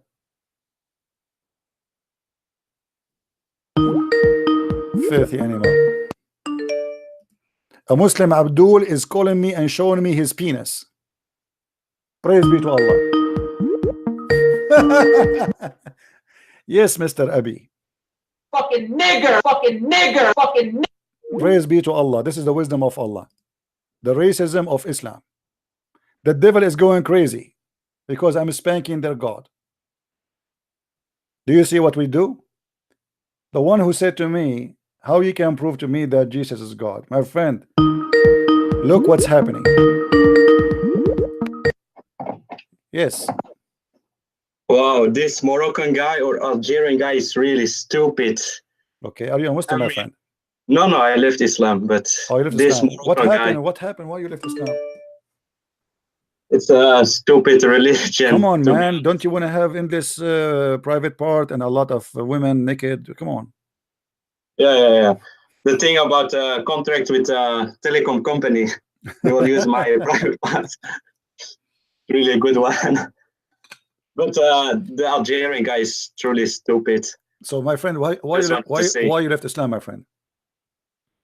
The stupidity. It's a really stupid religion. It's a stupid religion. I agree with you. But how a human being can be so stupid to accept this cult? I mean, brainwashing. Crazy. It got to be the brainwashing, yeah. Crazy. Well, my friend, I'm happy for you that you did you leave Islam like long time ago or after watching my videos? I mean, watching your videos definitely helped me. All right, that's wonderful. Definitely, yeah. All right. Well, I'm happy Yeah, I for want you. to thank you for your work. Thank you very And much. keep exposing those Abduls. Thank you very much. Thank you. Take care. And to that Algerian guy, says just with the kelp. I think he's a Moroccan. I think. Yeah, it's Moroccan. Yeah, Moroccan. Yeah. We know Moroccan are hot-headed people. Well, so yeah, you know, there's good people and bad people everywhere. We can't say, but he is. You know, I don't blame him. He's trying to defend his God, but as you said, he's being stupid. You know. Let him try, but at the end, I don't see him as a Muslim. Yeah, he's a true Muslim actually. The true Muslim is the one who lie as much as he can. Yes, let's see how long he lasts. All right. Let's see how long. Let us see. Thank you very much for calling, my friend. No problem. Take care. Keep it.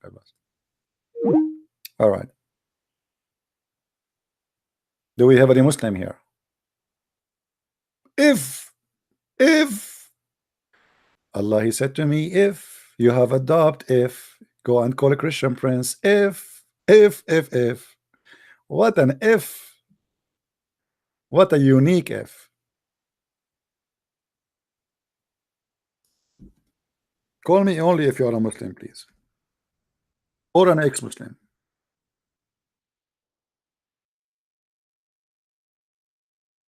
If you are a Muslim or an ex-Muslim, you can call me. Okay, this is here we go. We have a Muslim here trying to call. Let us see what this guy want to say.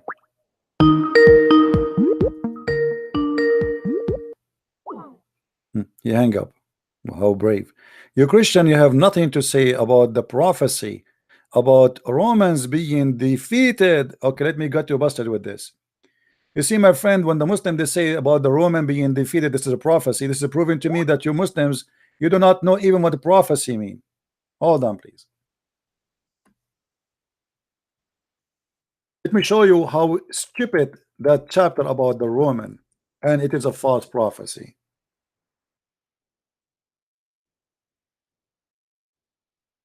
A chapter of the Roman. The news came to Muhammad that the Roman been defeated, and Muhammad he said, after people they made fun of the Roman for being defeated, he said in the close by land. This is the Muslim translation. And then he said, are you a Muslim, my friend? Hello? Hello. Yes. Go ahead. Okay, don't call me then. If you aren't a Muslim, don't call me, please. I will block you. Okay. The Muslims, they say that Muhammad, he said, within a few years, with Allah's decision, the Roman will be victorious. But look what Muhammad he did. He used the word few. And the word few in Arabic is bid'u sinin. That's mean between 3 to 9 years. And took them more than 17 years to get the victory again. So Muhammad was a false prophet. Go and get my book and laugh at your prophet saying bid'u.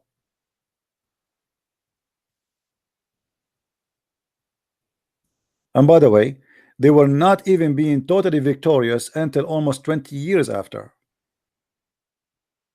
Because this is a war goes for more than 300 years. And what Muhammad he said, he made an assumption. Well, those Roman and the Jew and the Persian, they are fighting for more than 300 years. Sometimes the Roman win, sometimes the Persian win. So okay, they made fun of etc. So let us say that those they will win in a few years. But Muhammad was a failure when he said that. Same time, you will notice here something. Muhammad he said something stupid in this verse. Anyone notice with me? What is additional to few years in the verse is a stupid? Who notice? Who noticed that there is something extremely stupid there?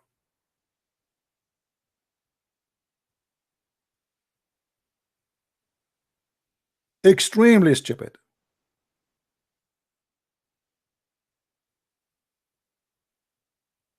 The believers will be rejoiced. Thank you. So people who they are learning. So guys, why the Muslim will rejoice if the Roman they win? Is it Muhammad a few years after he decided to attack the Roman? Because they are disbelievers. So why the believers will rejoice? Because at that moment Muhammad was playing to be Christian. So they were making fun of him. Where is your God? The God of the Roman, the God of Jesus. How the Roman they are defeated. So Muhammad he answered them, and you can read the interpretation. Muhammad he answered them, Allah he told me they will win in a few years, which means between 3 to 9. He used the word bada. So here you see the hypocrisy and the stupidity of Muhammad. How you will be rejoicing for the Roman to be victorious if they are your enemy?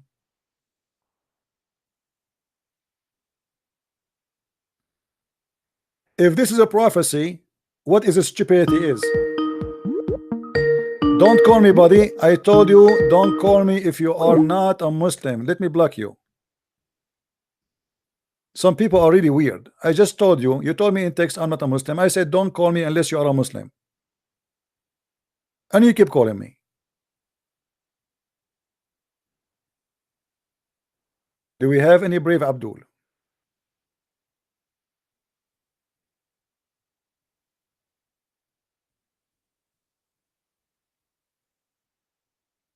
Any beautiful Abdul?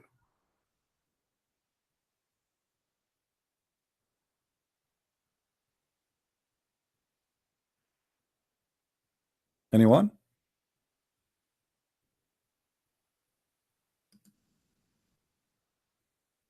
Who is next? This is the most silly, stupid religion. And if you are a fool, anyone can convince you with anything. But I cannot find in this cult anything really truthful. You see, as an example, Muhammad he made a prophecy. As long we are talking about the Roman, shall we talk about the Roman? Guess what Muhammad he said about the Roman? He said that the Roman before the judgment day, they will be the major number population in the world. What?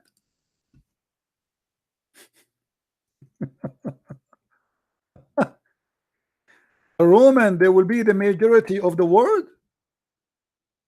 Isn't it this is alone is enough to prove to us that Muhammad is nothing but a scam?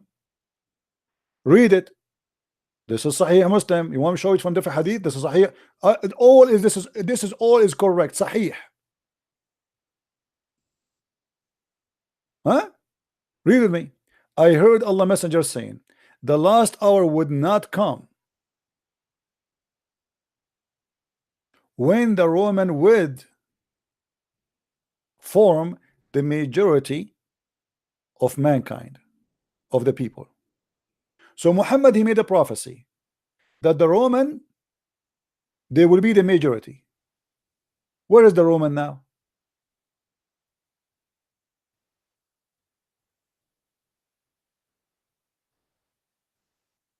Huh?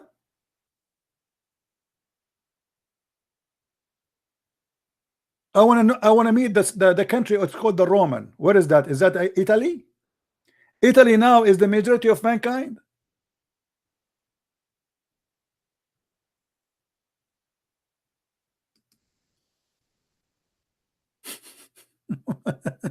You want to talk about the Roman? My friend, when you say something to Christian Prince, you better watch your mouth. Anything you say to me is going to be used against you in the court of a Christian Prince, even if it was if, as we saw in the Quran, if. Do you see how if can destroy your God? If God, he said to Muhammad, if you have a doubt, go and ask Christian Prince. If, but Muhammad, he have no doubt, so Allah, he made if, wrong if.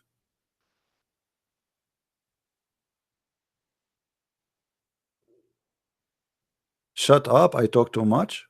I am here to talk and you are here to listen, Abdul. That's how stupid you are. I mean, how stupid of you to listen to me if I talk too much and you complain about me talking too much and yet you are listening. Look like you are from the if nation.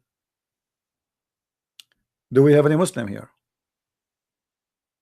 Who is a smart Muslim? He wanna come to us with if. The Abdul who called me and he's showing his penis. I mean, glory to Allah, my friend. Glory to Allah who made you have a penis like a donkey. And by the way, it was hard to see. I was looking like, what is that? Is that a little pen or something? It's a penis. I thought it's a frog doing something. Do we have any Abdul?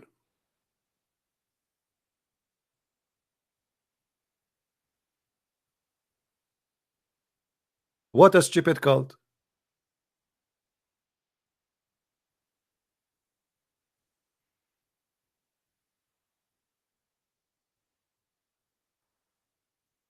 Do you see why Muslims leave Islam, my friend?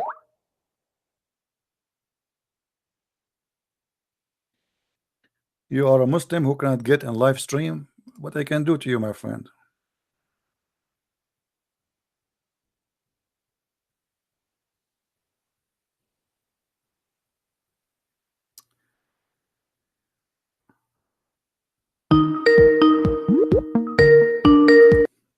Hello? Hey, Christian friends, I'm back. We have told Yes. a lot. Okay. I have seen that you are speaking about the Romans. Right. And I remember that I watched a video in the past that they told me, yes, between 3 and 9 years there was a victory of the Romans, right? That then it would be a prophecy, right? But you say it was 17 years. More actually, more than 17, because the first defeat, the first time they have, like, you can go right now to Wikipedia and you can check, because it's not one battle of war, you know, it's many. So after they've been defeated, then the Roman, they made a small victory, but the final victory happened many years after, you know. And that was so he only and the defeat, and even, which means even the small battle which is they won, still more than 10 years, you know what I mean? So both way, it doesn't matter what it is going to be, it's not going to fit. Same time, if we are in war and we did not have a final where we announce who is the winner and the other one is defeated, that's mean defeat is not done, because the verse is speaking about they will be defeated, not just will win a ball, you know, of war. So so it is about a defeat, and the Roman, they were defeated long after. You will see, and in the interpretation, they say that this is about the city of Al-Basra, you know, sorry, Busra Sham, which where supposedly the fight happened according to the Muslims, and the Persian, they were victorious over the Roman. But then you go and you check, you find that, you know, you check the list of the fight between the Roman and the Persian, we will find that this is not really too much accurate. However, the most close fight was close to the date Muhammad he spoke in his existence. It's far away from the time. The Muslim, they try to explain, they say to us, oh, like once I was debating with a sheikh, he said to me, maybe you know that at the time of Muhammad there was no internet, there's no fax, so maybe it took him some time to receive the message. This is why it's delayed. I said, so what are you saying to me? Muhammad, he received, Allah, he told him it was slow. Allah, he was slow, so he sent him the message 7 years after the fight happened. You know, okay. You know what I mean? How silly they are. They're not smart. So if Allah the one who told him, what do you mean the news came slow? It's, immediately it would be. Allah the one who told him that the deceived they will be there. Yeah, it should be immediately. But can I check up this history? My friend, it's my book. You can read. You can read my book, and you can check. Okay. You can check up. If anything I say to you, go check it out. Okay. All right. Yeah, of course. Yeah. Of course. All right, my friend. Okay. Yes, and in the past, before Muhammad has revealed this verse, or there has been fights between Romans and Persia, right? Persia. More than 300 years. More And than 300 years. sometimes Romans win. Like my friend, sometimes... let us say this. We have a war for 300 years between the Russian and the American, and then Christian Prince, he says the American today they are defeated, tomorrow they will win. I mean, the war is continuing. It's not like over. I mean, they are fighting for the last 3 centuries. What is new? Okay, it's not. Sometimes the Roman win, sometimes the Roman lose. It's not a big deal. So it's like saying to you, you are doing gambling. Today you lose, tomorrow you will win, or soon you will win. But this will happen normal. There's no way he will lose always. Okay, I understand.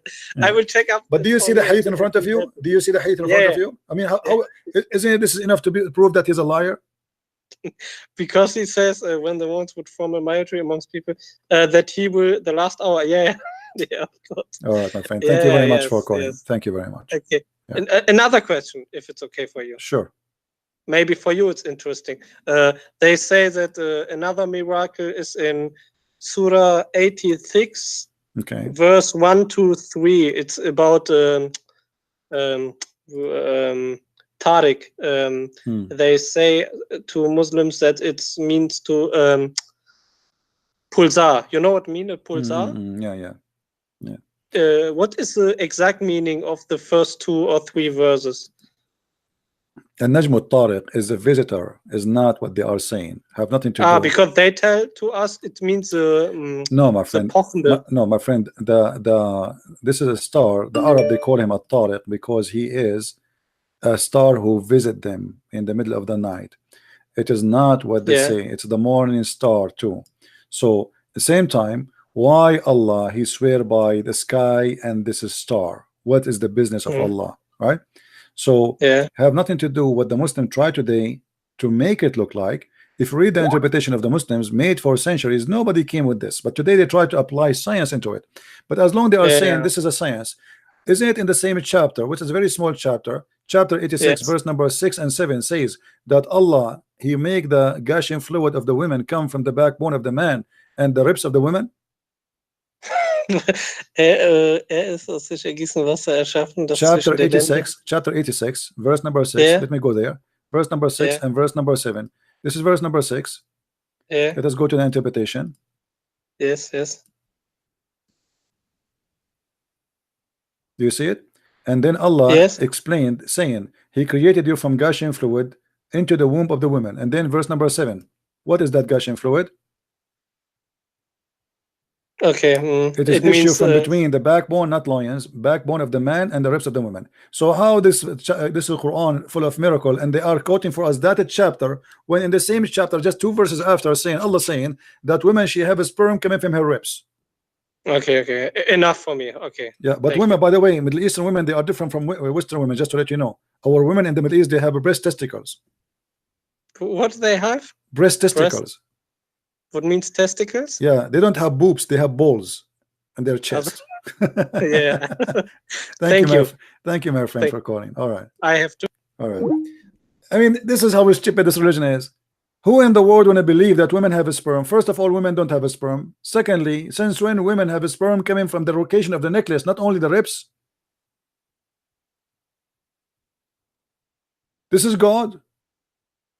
And not only that, here they fabricate the translation. They say the loins of the man. It's not the loins of the man. It is the backbone. Hello. Hello. Is it Yes. Christian Prince? Yes. Yes, my friend. Go ahead. Oh, thank you for answering my call, mate. Okay, ex-Muslim, and I need to ask you a couple of questions. Okay. Okay. Do you know Muhammad's father? His name was Abdullah, yeah?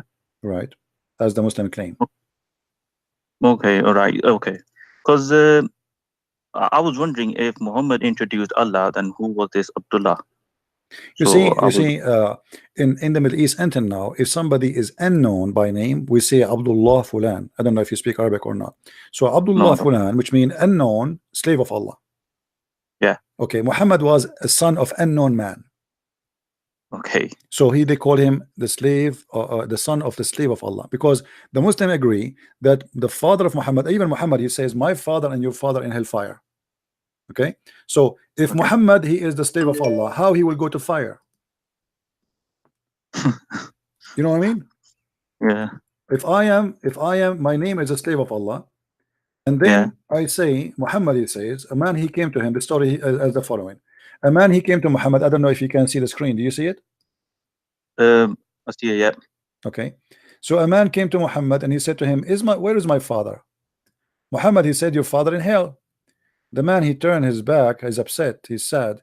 So Muhammad, he continues saying, hey, by the way, your father and my father in hellfire, so they got company. All right. So how Muhammad is the slave of Allah, but yet his father in hellfire? Makes sense. Right. Simply, Muhammad is a son of unknown father. Even in Islamic books, it says, and you can read that in my books, you will see that Muhammad was born 4 years after his father's death. Have you ever heard of somebody born 4 years after his father's death? Doesn't make sense, no. Do you know what is the period of a woman being pregnant in Islam? What is it for 4 years? This is the lowest number it can be. Actually, some of them, they say even up to 10 years. Wow. Yeah, like depend in who is the one interpretation you are reading from. But if we go, I can find. I don't know. You don't speak Arabic, do you? No, I don't. Okay. Sadly, because most of this madness is in Arabic. It's in Arabic. Yeah. But and I watch your videos and I see, the way they translate it to make it look better, make it look more towards modern science, so they don't get embarrassed too much. So they change the meanings. Like I watch your videos. I mean, it doesn't matter. Still, we get them busted. Here we go. This is the book of Jami' al-Ahkam al-Quran. Yeah. I will show you the book.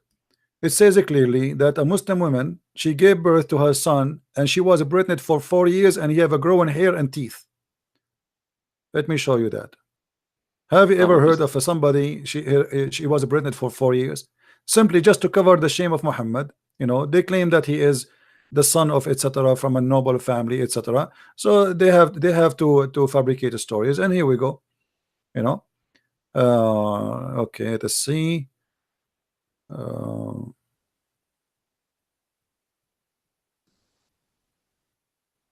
All right.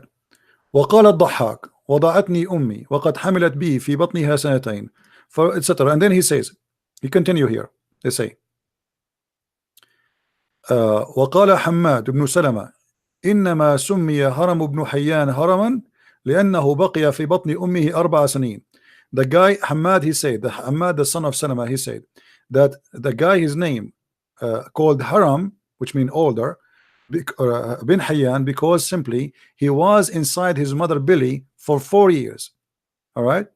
And then he says, وقال عباد بن العوام ولدت جارة لنا ل4 سنين غلاما شعره إلى منكبيه. Our neighbor, she gave birth to a boy, and his hair was growing down to his ass. Oh, sorry, to his shoulder. Sorry, to shoulder, منكبيه. right.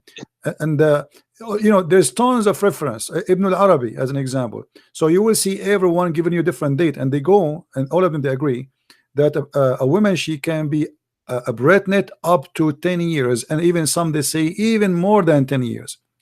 This is why look at this here story here. Let me see if I can find this story in English. Let us see. All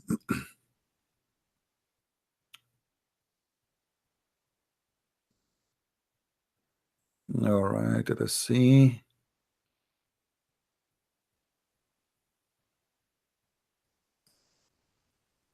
I don't think we will find this in English, but we can try. No, we cannot find it in English, but no problem. This is the book of Sunan. This is the book of Sunan ad-Duraqi. Sunan ad-Duraqi. This is the book. Muslims can watch and can see. Here we go.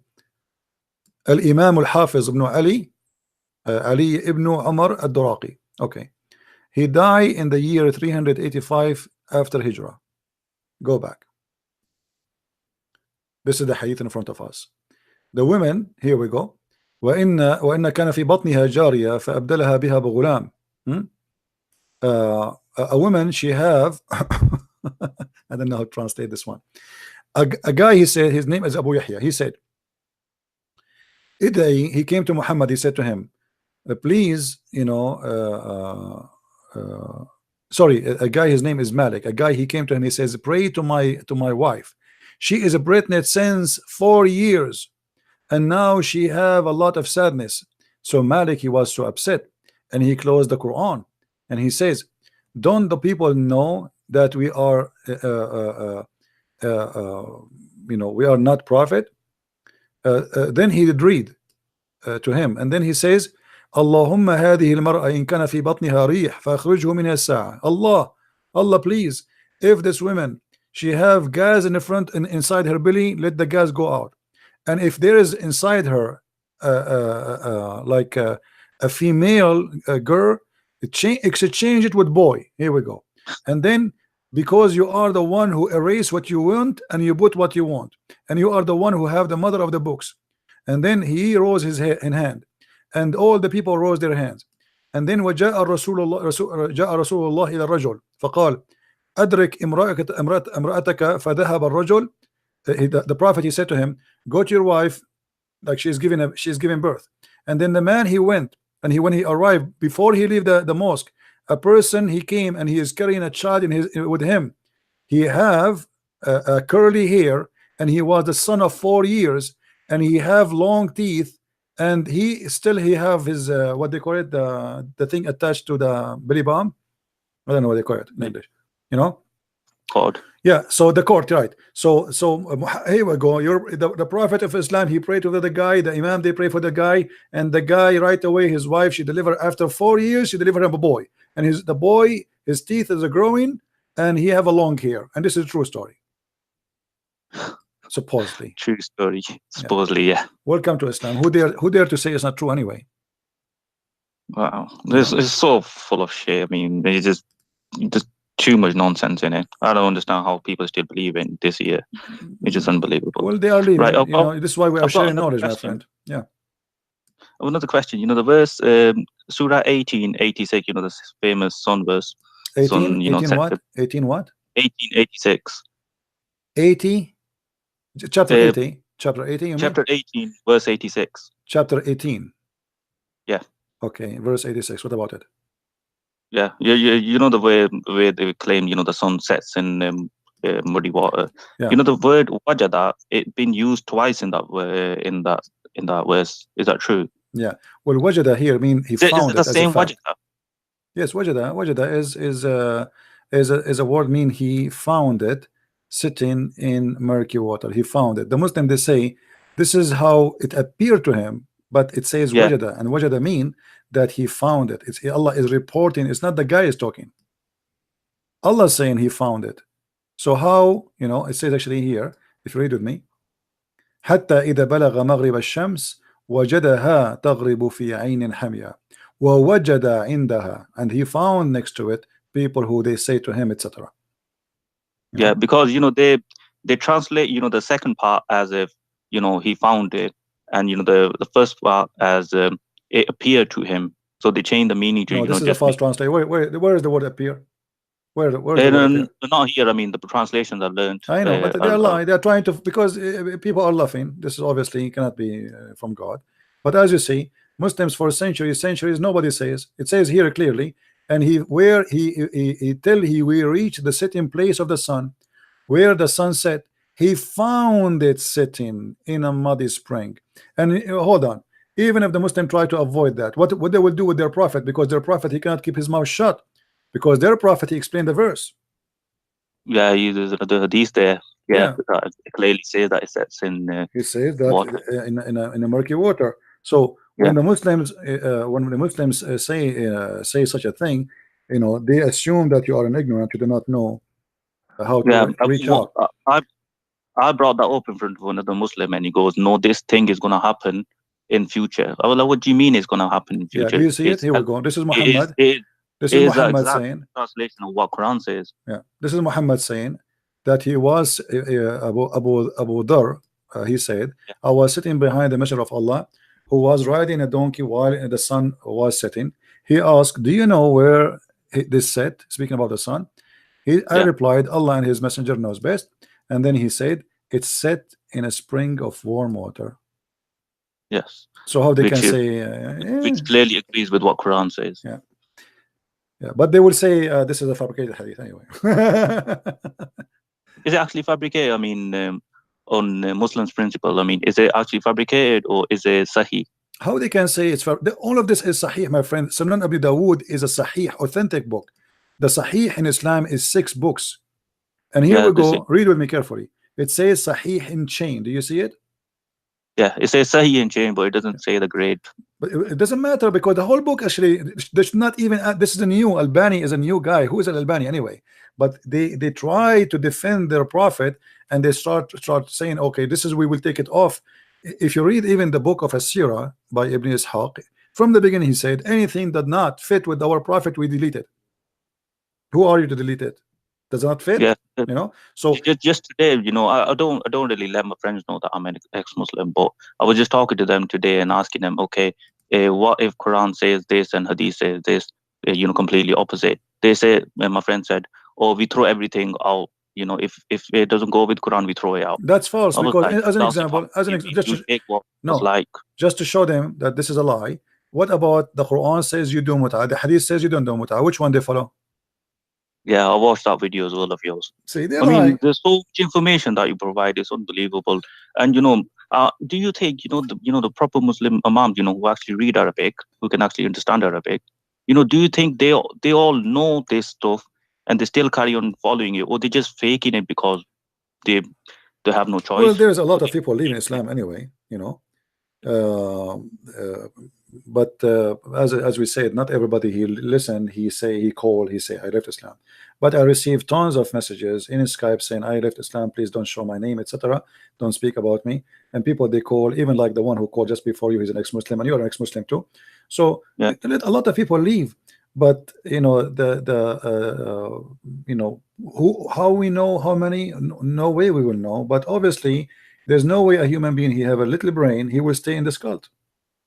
Yeah, I mean, it's just so many things in Islam, man. It just boggles your mind. Like, how can one believe in this nonsense? Yeah, like prophet going up this, on a wing. And you see, when somebody speak Arabic, like I don't know, you were listening from the beginning. When the guy he called me and he said to me, "Show me where Christian Prince," and we said him, "If this if alone is enough to prove Allah to be false." Yeah, just if. I just joined like 5 minutes ago. I mean, okay, go later. You can listen to the whole thing, and you can. I'll watch it again. Once your live finishes. All right, I will watch it from the beginning. Thank you for calling very much. Feel free to call me again anytime you wish. Thank you. Thank you. Bye bye. All right, guys. I think for us it's time to go. I know there's 1,100 something people they are watching, but it's still, this topic is endless. But this is the best thing about what we do here. This is a free school, and what you learn here, you will never learn anywhere. As you see, we show you on the screen. I never say something without proving the proof. I never say a statement without showing on the screen. If something I cannot show, I will be really upset.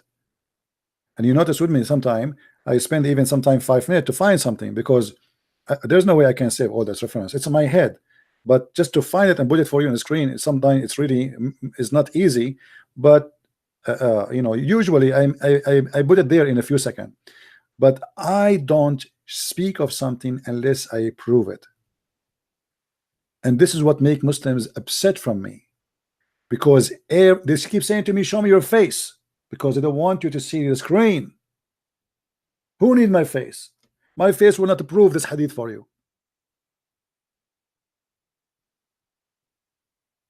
You know what I mean? Show us your face. It's an excuse so they will not come close to me. And those who they claim to be scholars, they keep their career, because here is a career ending. Not a guy like Hijab, he do mockery of people. Hijab yesterday, they said the Christian prince was making fun of me. Hijab, he said, Christian prince, he have a problem with niqab. Niqab. He's hiding behind the veil. But the idiot, he forgot that his God himself is behind the veil. And not only that, the irony is that Muhammad Hijab himself, his last name is Veil. So if veil is a shame, I wonder why your people call you Muhammad behind the veil. Is that because you men who they are from this family, they force you to wear a veil because you are not man enough? Isn't it funny to say and to make fun of veil? Christian prince is speaking from behind the veil when your last name is Veil. Are you certified stupid or what?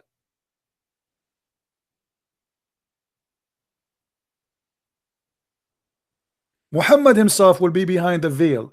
Your God Allah is behind the veil. Muhammad said that his God never spoke to anyone except from behind a veil. Chapter 42 verse number 51.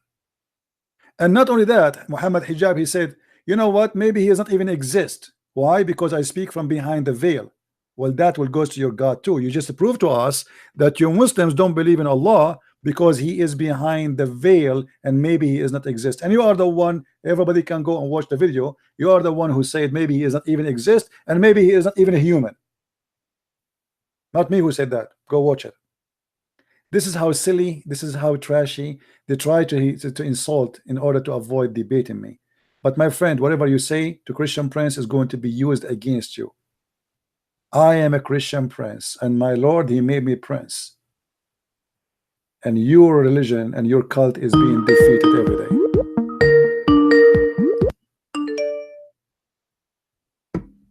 Me hang up. Anyway, guys, I think we have enough for today. I hope we have a good time together, and I hope that more and more Muslims will leave this cult. And please download my videos, share them, and don't forget to subscribe.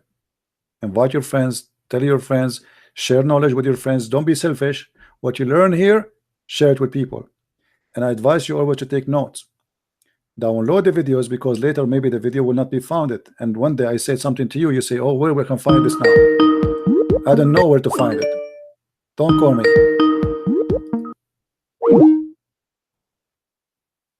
Don't call me, kid.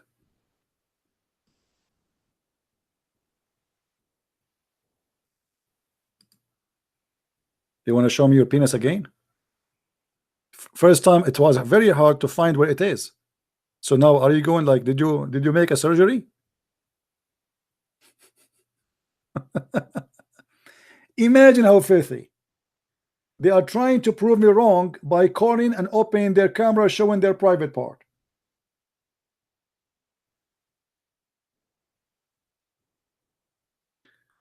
Robin, you are a Muslim? Robin, you are a Muslim?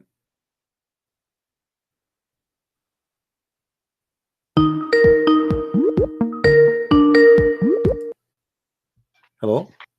Oh, hello, Christian Prince. Yes, my friend. How are you? Hi, I'm a Christian here, and just a quick question. Okay. This is a hadith that I read some time back, and this is about Muhammad prophesying about the time when he'll be the first one to cross a bridge across hell, and I will receive him. Yeah, what about it? Yeah. And the thing is, I'm not sure if the Muslims can understand that, because all the biblical prophets are in heaven, and even Muhammad supposedly met Moses in heaven. But how is he? Why is he the seal of all prophets in hell, and he'll be the first one on Judgment Day to go to heaven? And how does that come up in Islam? Well, there's tons of stupid things Muhammad he mentioned. This is not the only thing, but the sirat is not an Arabic word. It's taken from the Persian religion. The Persian, the Zoroastrians, they believe that in the Judgment Day, God, he will make a bridge, and the bridge, people will walk over it, and those who they are bad, it's like a filter. You know the filter, Yeah. know, like a filter machine. Yeah. So like the one who is bad, some of them their legs will go down to fire, like only they will burn half of them. Some of them they will not be burned. So they will go over the bridge, and depend in how bad or good you are, you will be. So Muhammad is the first one to cross the bridge. But Muhammad in different places he said something different. I mean, Muhammad is a guy, he cannot be consistent in anything he say. Yes. We cannot take what he say as a statement of a human being who have an intelligence, because he says something in the morning, he says something in the opposite afternoon. That's right. Yeah. Yeah. Yeah. It's that's right. Yeah. Because when we debate the Muslims, and they say that he's well, it's just a bridge across hell, but it's not that he's coming from hell. He's just crossing hell. No, Muhammad he confirmed. No, in the Quran, Okay. the Quran says وَمَا مِنْكُمُ إِلَّا وَارِدُهَا, which means not even a single of you, but he will enter it. And wariduha, actually, not only he will enter it, he will drink from it, which means he will, like in Arabic we say warad al-shay, it's mean he came to it and he became in it, but the same as like drinking from the water. So not a single of you, but he is going to be in hell. All of you will enter. There's no exception. So when a Muslim he says to us such a statement that you know, some prophet they will go to heaven first, etc. This is against the Quran, because the Quran is making it so clear that not even one of you, there's no exception. This is in chapter 19 verse number 71. So if you go right now, and see the interpretation, you will see the Muslim, they try to defend, they say except the prophet, you know, but this is, the Quran doesn't say that. The Quran says not even one of you. Read it. Okay. Do you see it? Yeah, I'm not on YouTube, but okay. I can get it. It says there's not one of you, but shall approach it. Approach what? Hell. Hell. Right? Okay. They're not a single one of you. Here they said in the exclusion of the prophet, but this is not in the verse. If we change the interpretation, this is Ibn Abbas. We change the interpretation. Read carefully. There's not one of you, but shall come to it, and that shall enter hell. That is in etc. already decreed for your Lord, etc. So not even one. This is a Jalalain. So not even a single Muslim, he will not enter hell. See. And here we see contradiction with what some hadith saying, you know, because if what here assuming is, or teaching, that everybody will enter hell, and then Allah will take from hell people he want to go to heaven. So yeah, so everybody will go to hell. Yes. But if I put in a question with the Muslims saying that okay, all the biblical prophets are in heaven according to the Bible, but where is Muhammad right now? And they say something like Barak or some place which is not hell and which is not heaven, but he's somewhere there. And, well, as you see, there's a contradiction, because the bridge supposedly is not hell, is not heaven yet, right? Yeah. So it's a location, but where is location we do not know. But here Muhammad is saying, if there is a bridge, so how we will enter hell if we are going over it? Yeah, it doesn't make sense. So it's a stupid, it's a chain of stupidity, and the Muslim, because they are confused about how to explain their the Quran, they come with different meaning, and nobody agree with anyone. This is why you see the Muslim, when they give interpretation for anything, they say and Allah knows best. This is like a disclaimer, you know. Like nobody knows really what Muhammad he said, and even Muhammad himself he do not know.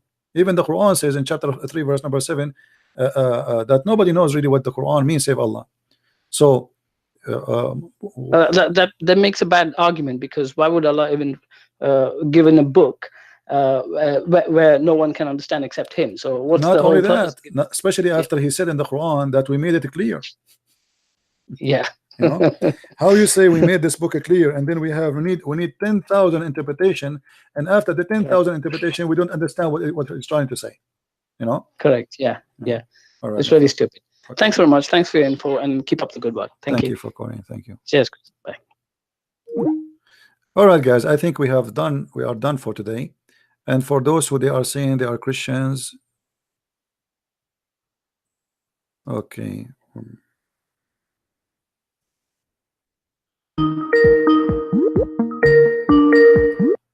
Hello? Are you there? Here we go again. Abdul is happy. He want to show his penis. My friend, I advise you to give your penis for your prophet, because as you see in the hadith says he used to imagine himself having sex, but in fact he did not.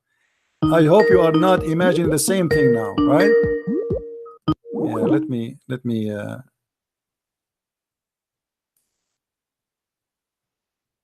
okay. I want to debate you, but I may got caught. I may got caught. Doubt in Allah. Okay, don't doubt what I think about. Okay, my friend, next time you can call me and you can debate me, no problem. Playing fake Quran make you fool, feel cool, bunch of kids. My friend,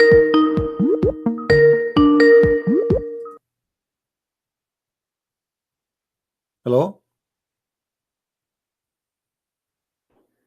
Hello? Yeah, I'm an ex-Muslim. Oh, you're ex-Muslim, okay. Yeah. What make you an ex-Muslim, my friend? Why you leave Islam? Oh man, various reasons. I don't know where to begin. I'd say there's like the story of this. This is I'd say one of them was like the Trinity, I guess. The Trinity? The NGO. Yeah, the NGO. Oh, you mean the one he speak about Jesus? Yeah. Okay, yeah, the Trinity in the Quran, you mean? Okay. Yeah, and you could say, you know, I mean, you know, like just ex-Muslim testimonies and all that. You know what I'm saying? Yeah. Yeah. I mean, I was when I became a Christian, it was thanks to Islam. So, yeah. All right. Well, good for you, my friend. Maybe you can call me some other time, because today our time is up. I appreciate your call, and feel free to call me again when you wish. Okay. All right. Thank you very much for calling. We are happy for you that you left Islam. Thank you. All right. All right, guys. Our time is up today. I have things to do. I hope that we have a good time and we learn something good. And I'm happy to see more and more Muslims leaving Islam. Trust me, we don't hate you. Our Lord, the Messiah, our Savior, He ordered us to love every one of you. But in the same time, we love the good of you, not the evil. We don't love evil, and we are not approved to love evil. And we are not in love with evil. We are not in love with killers and criminals. We are in love in the good of God on you.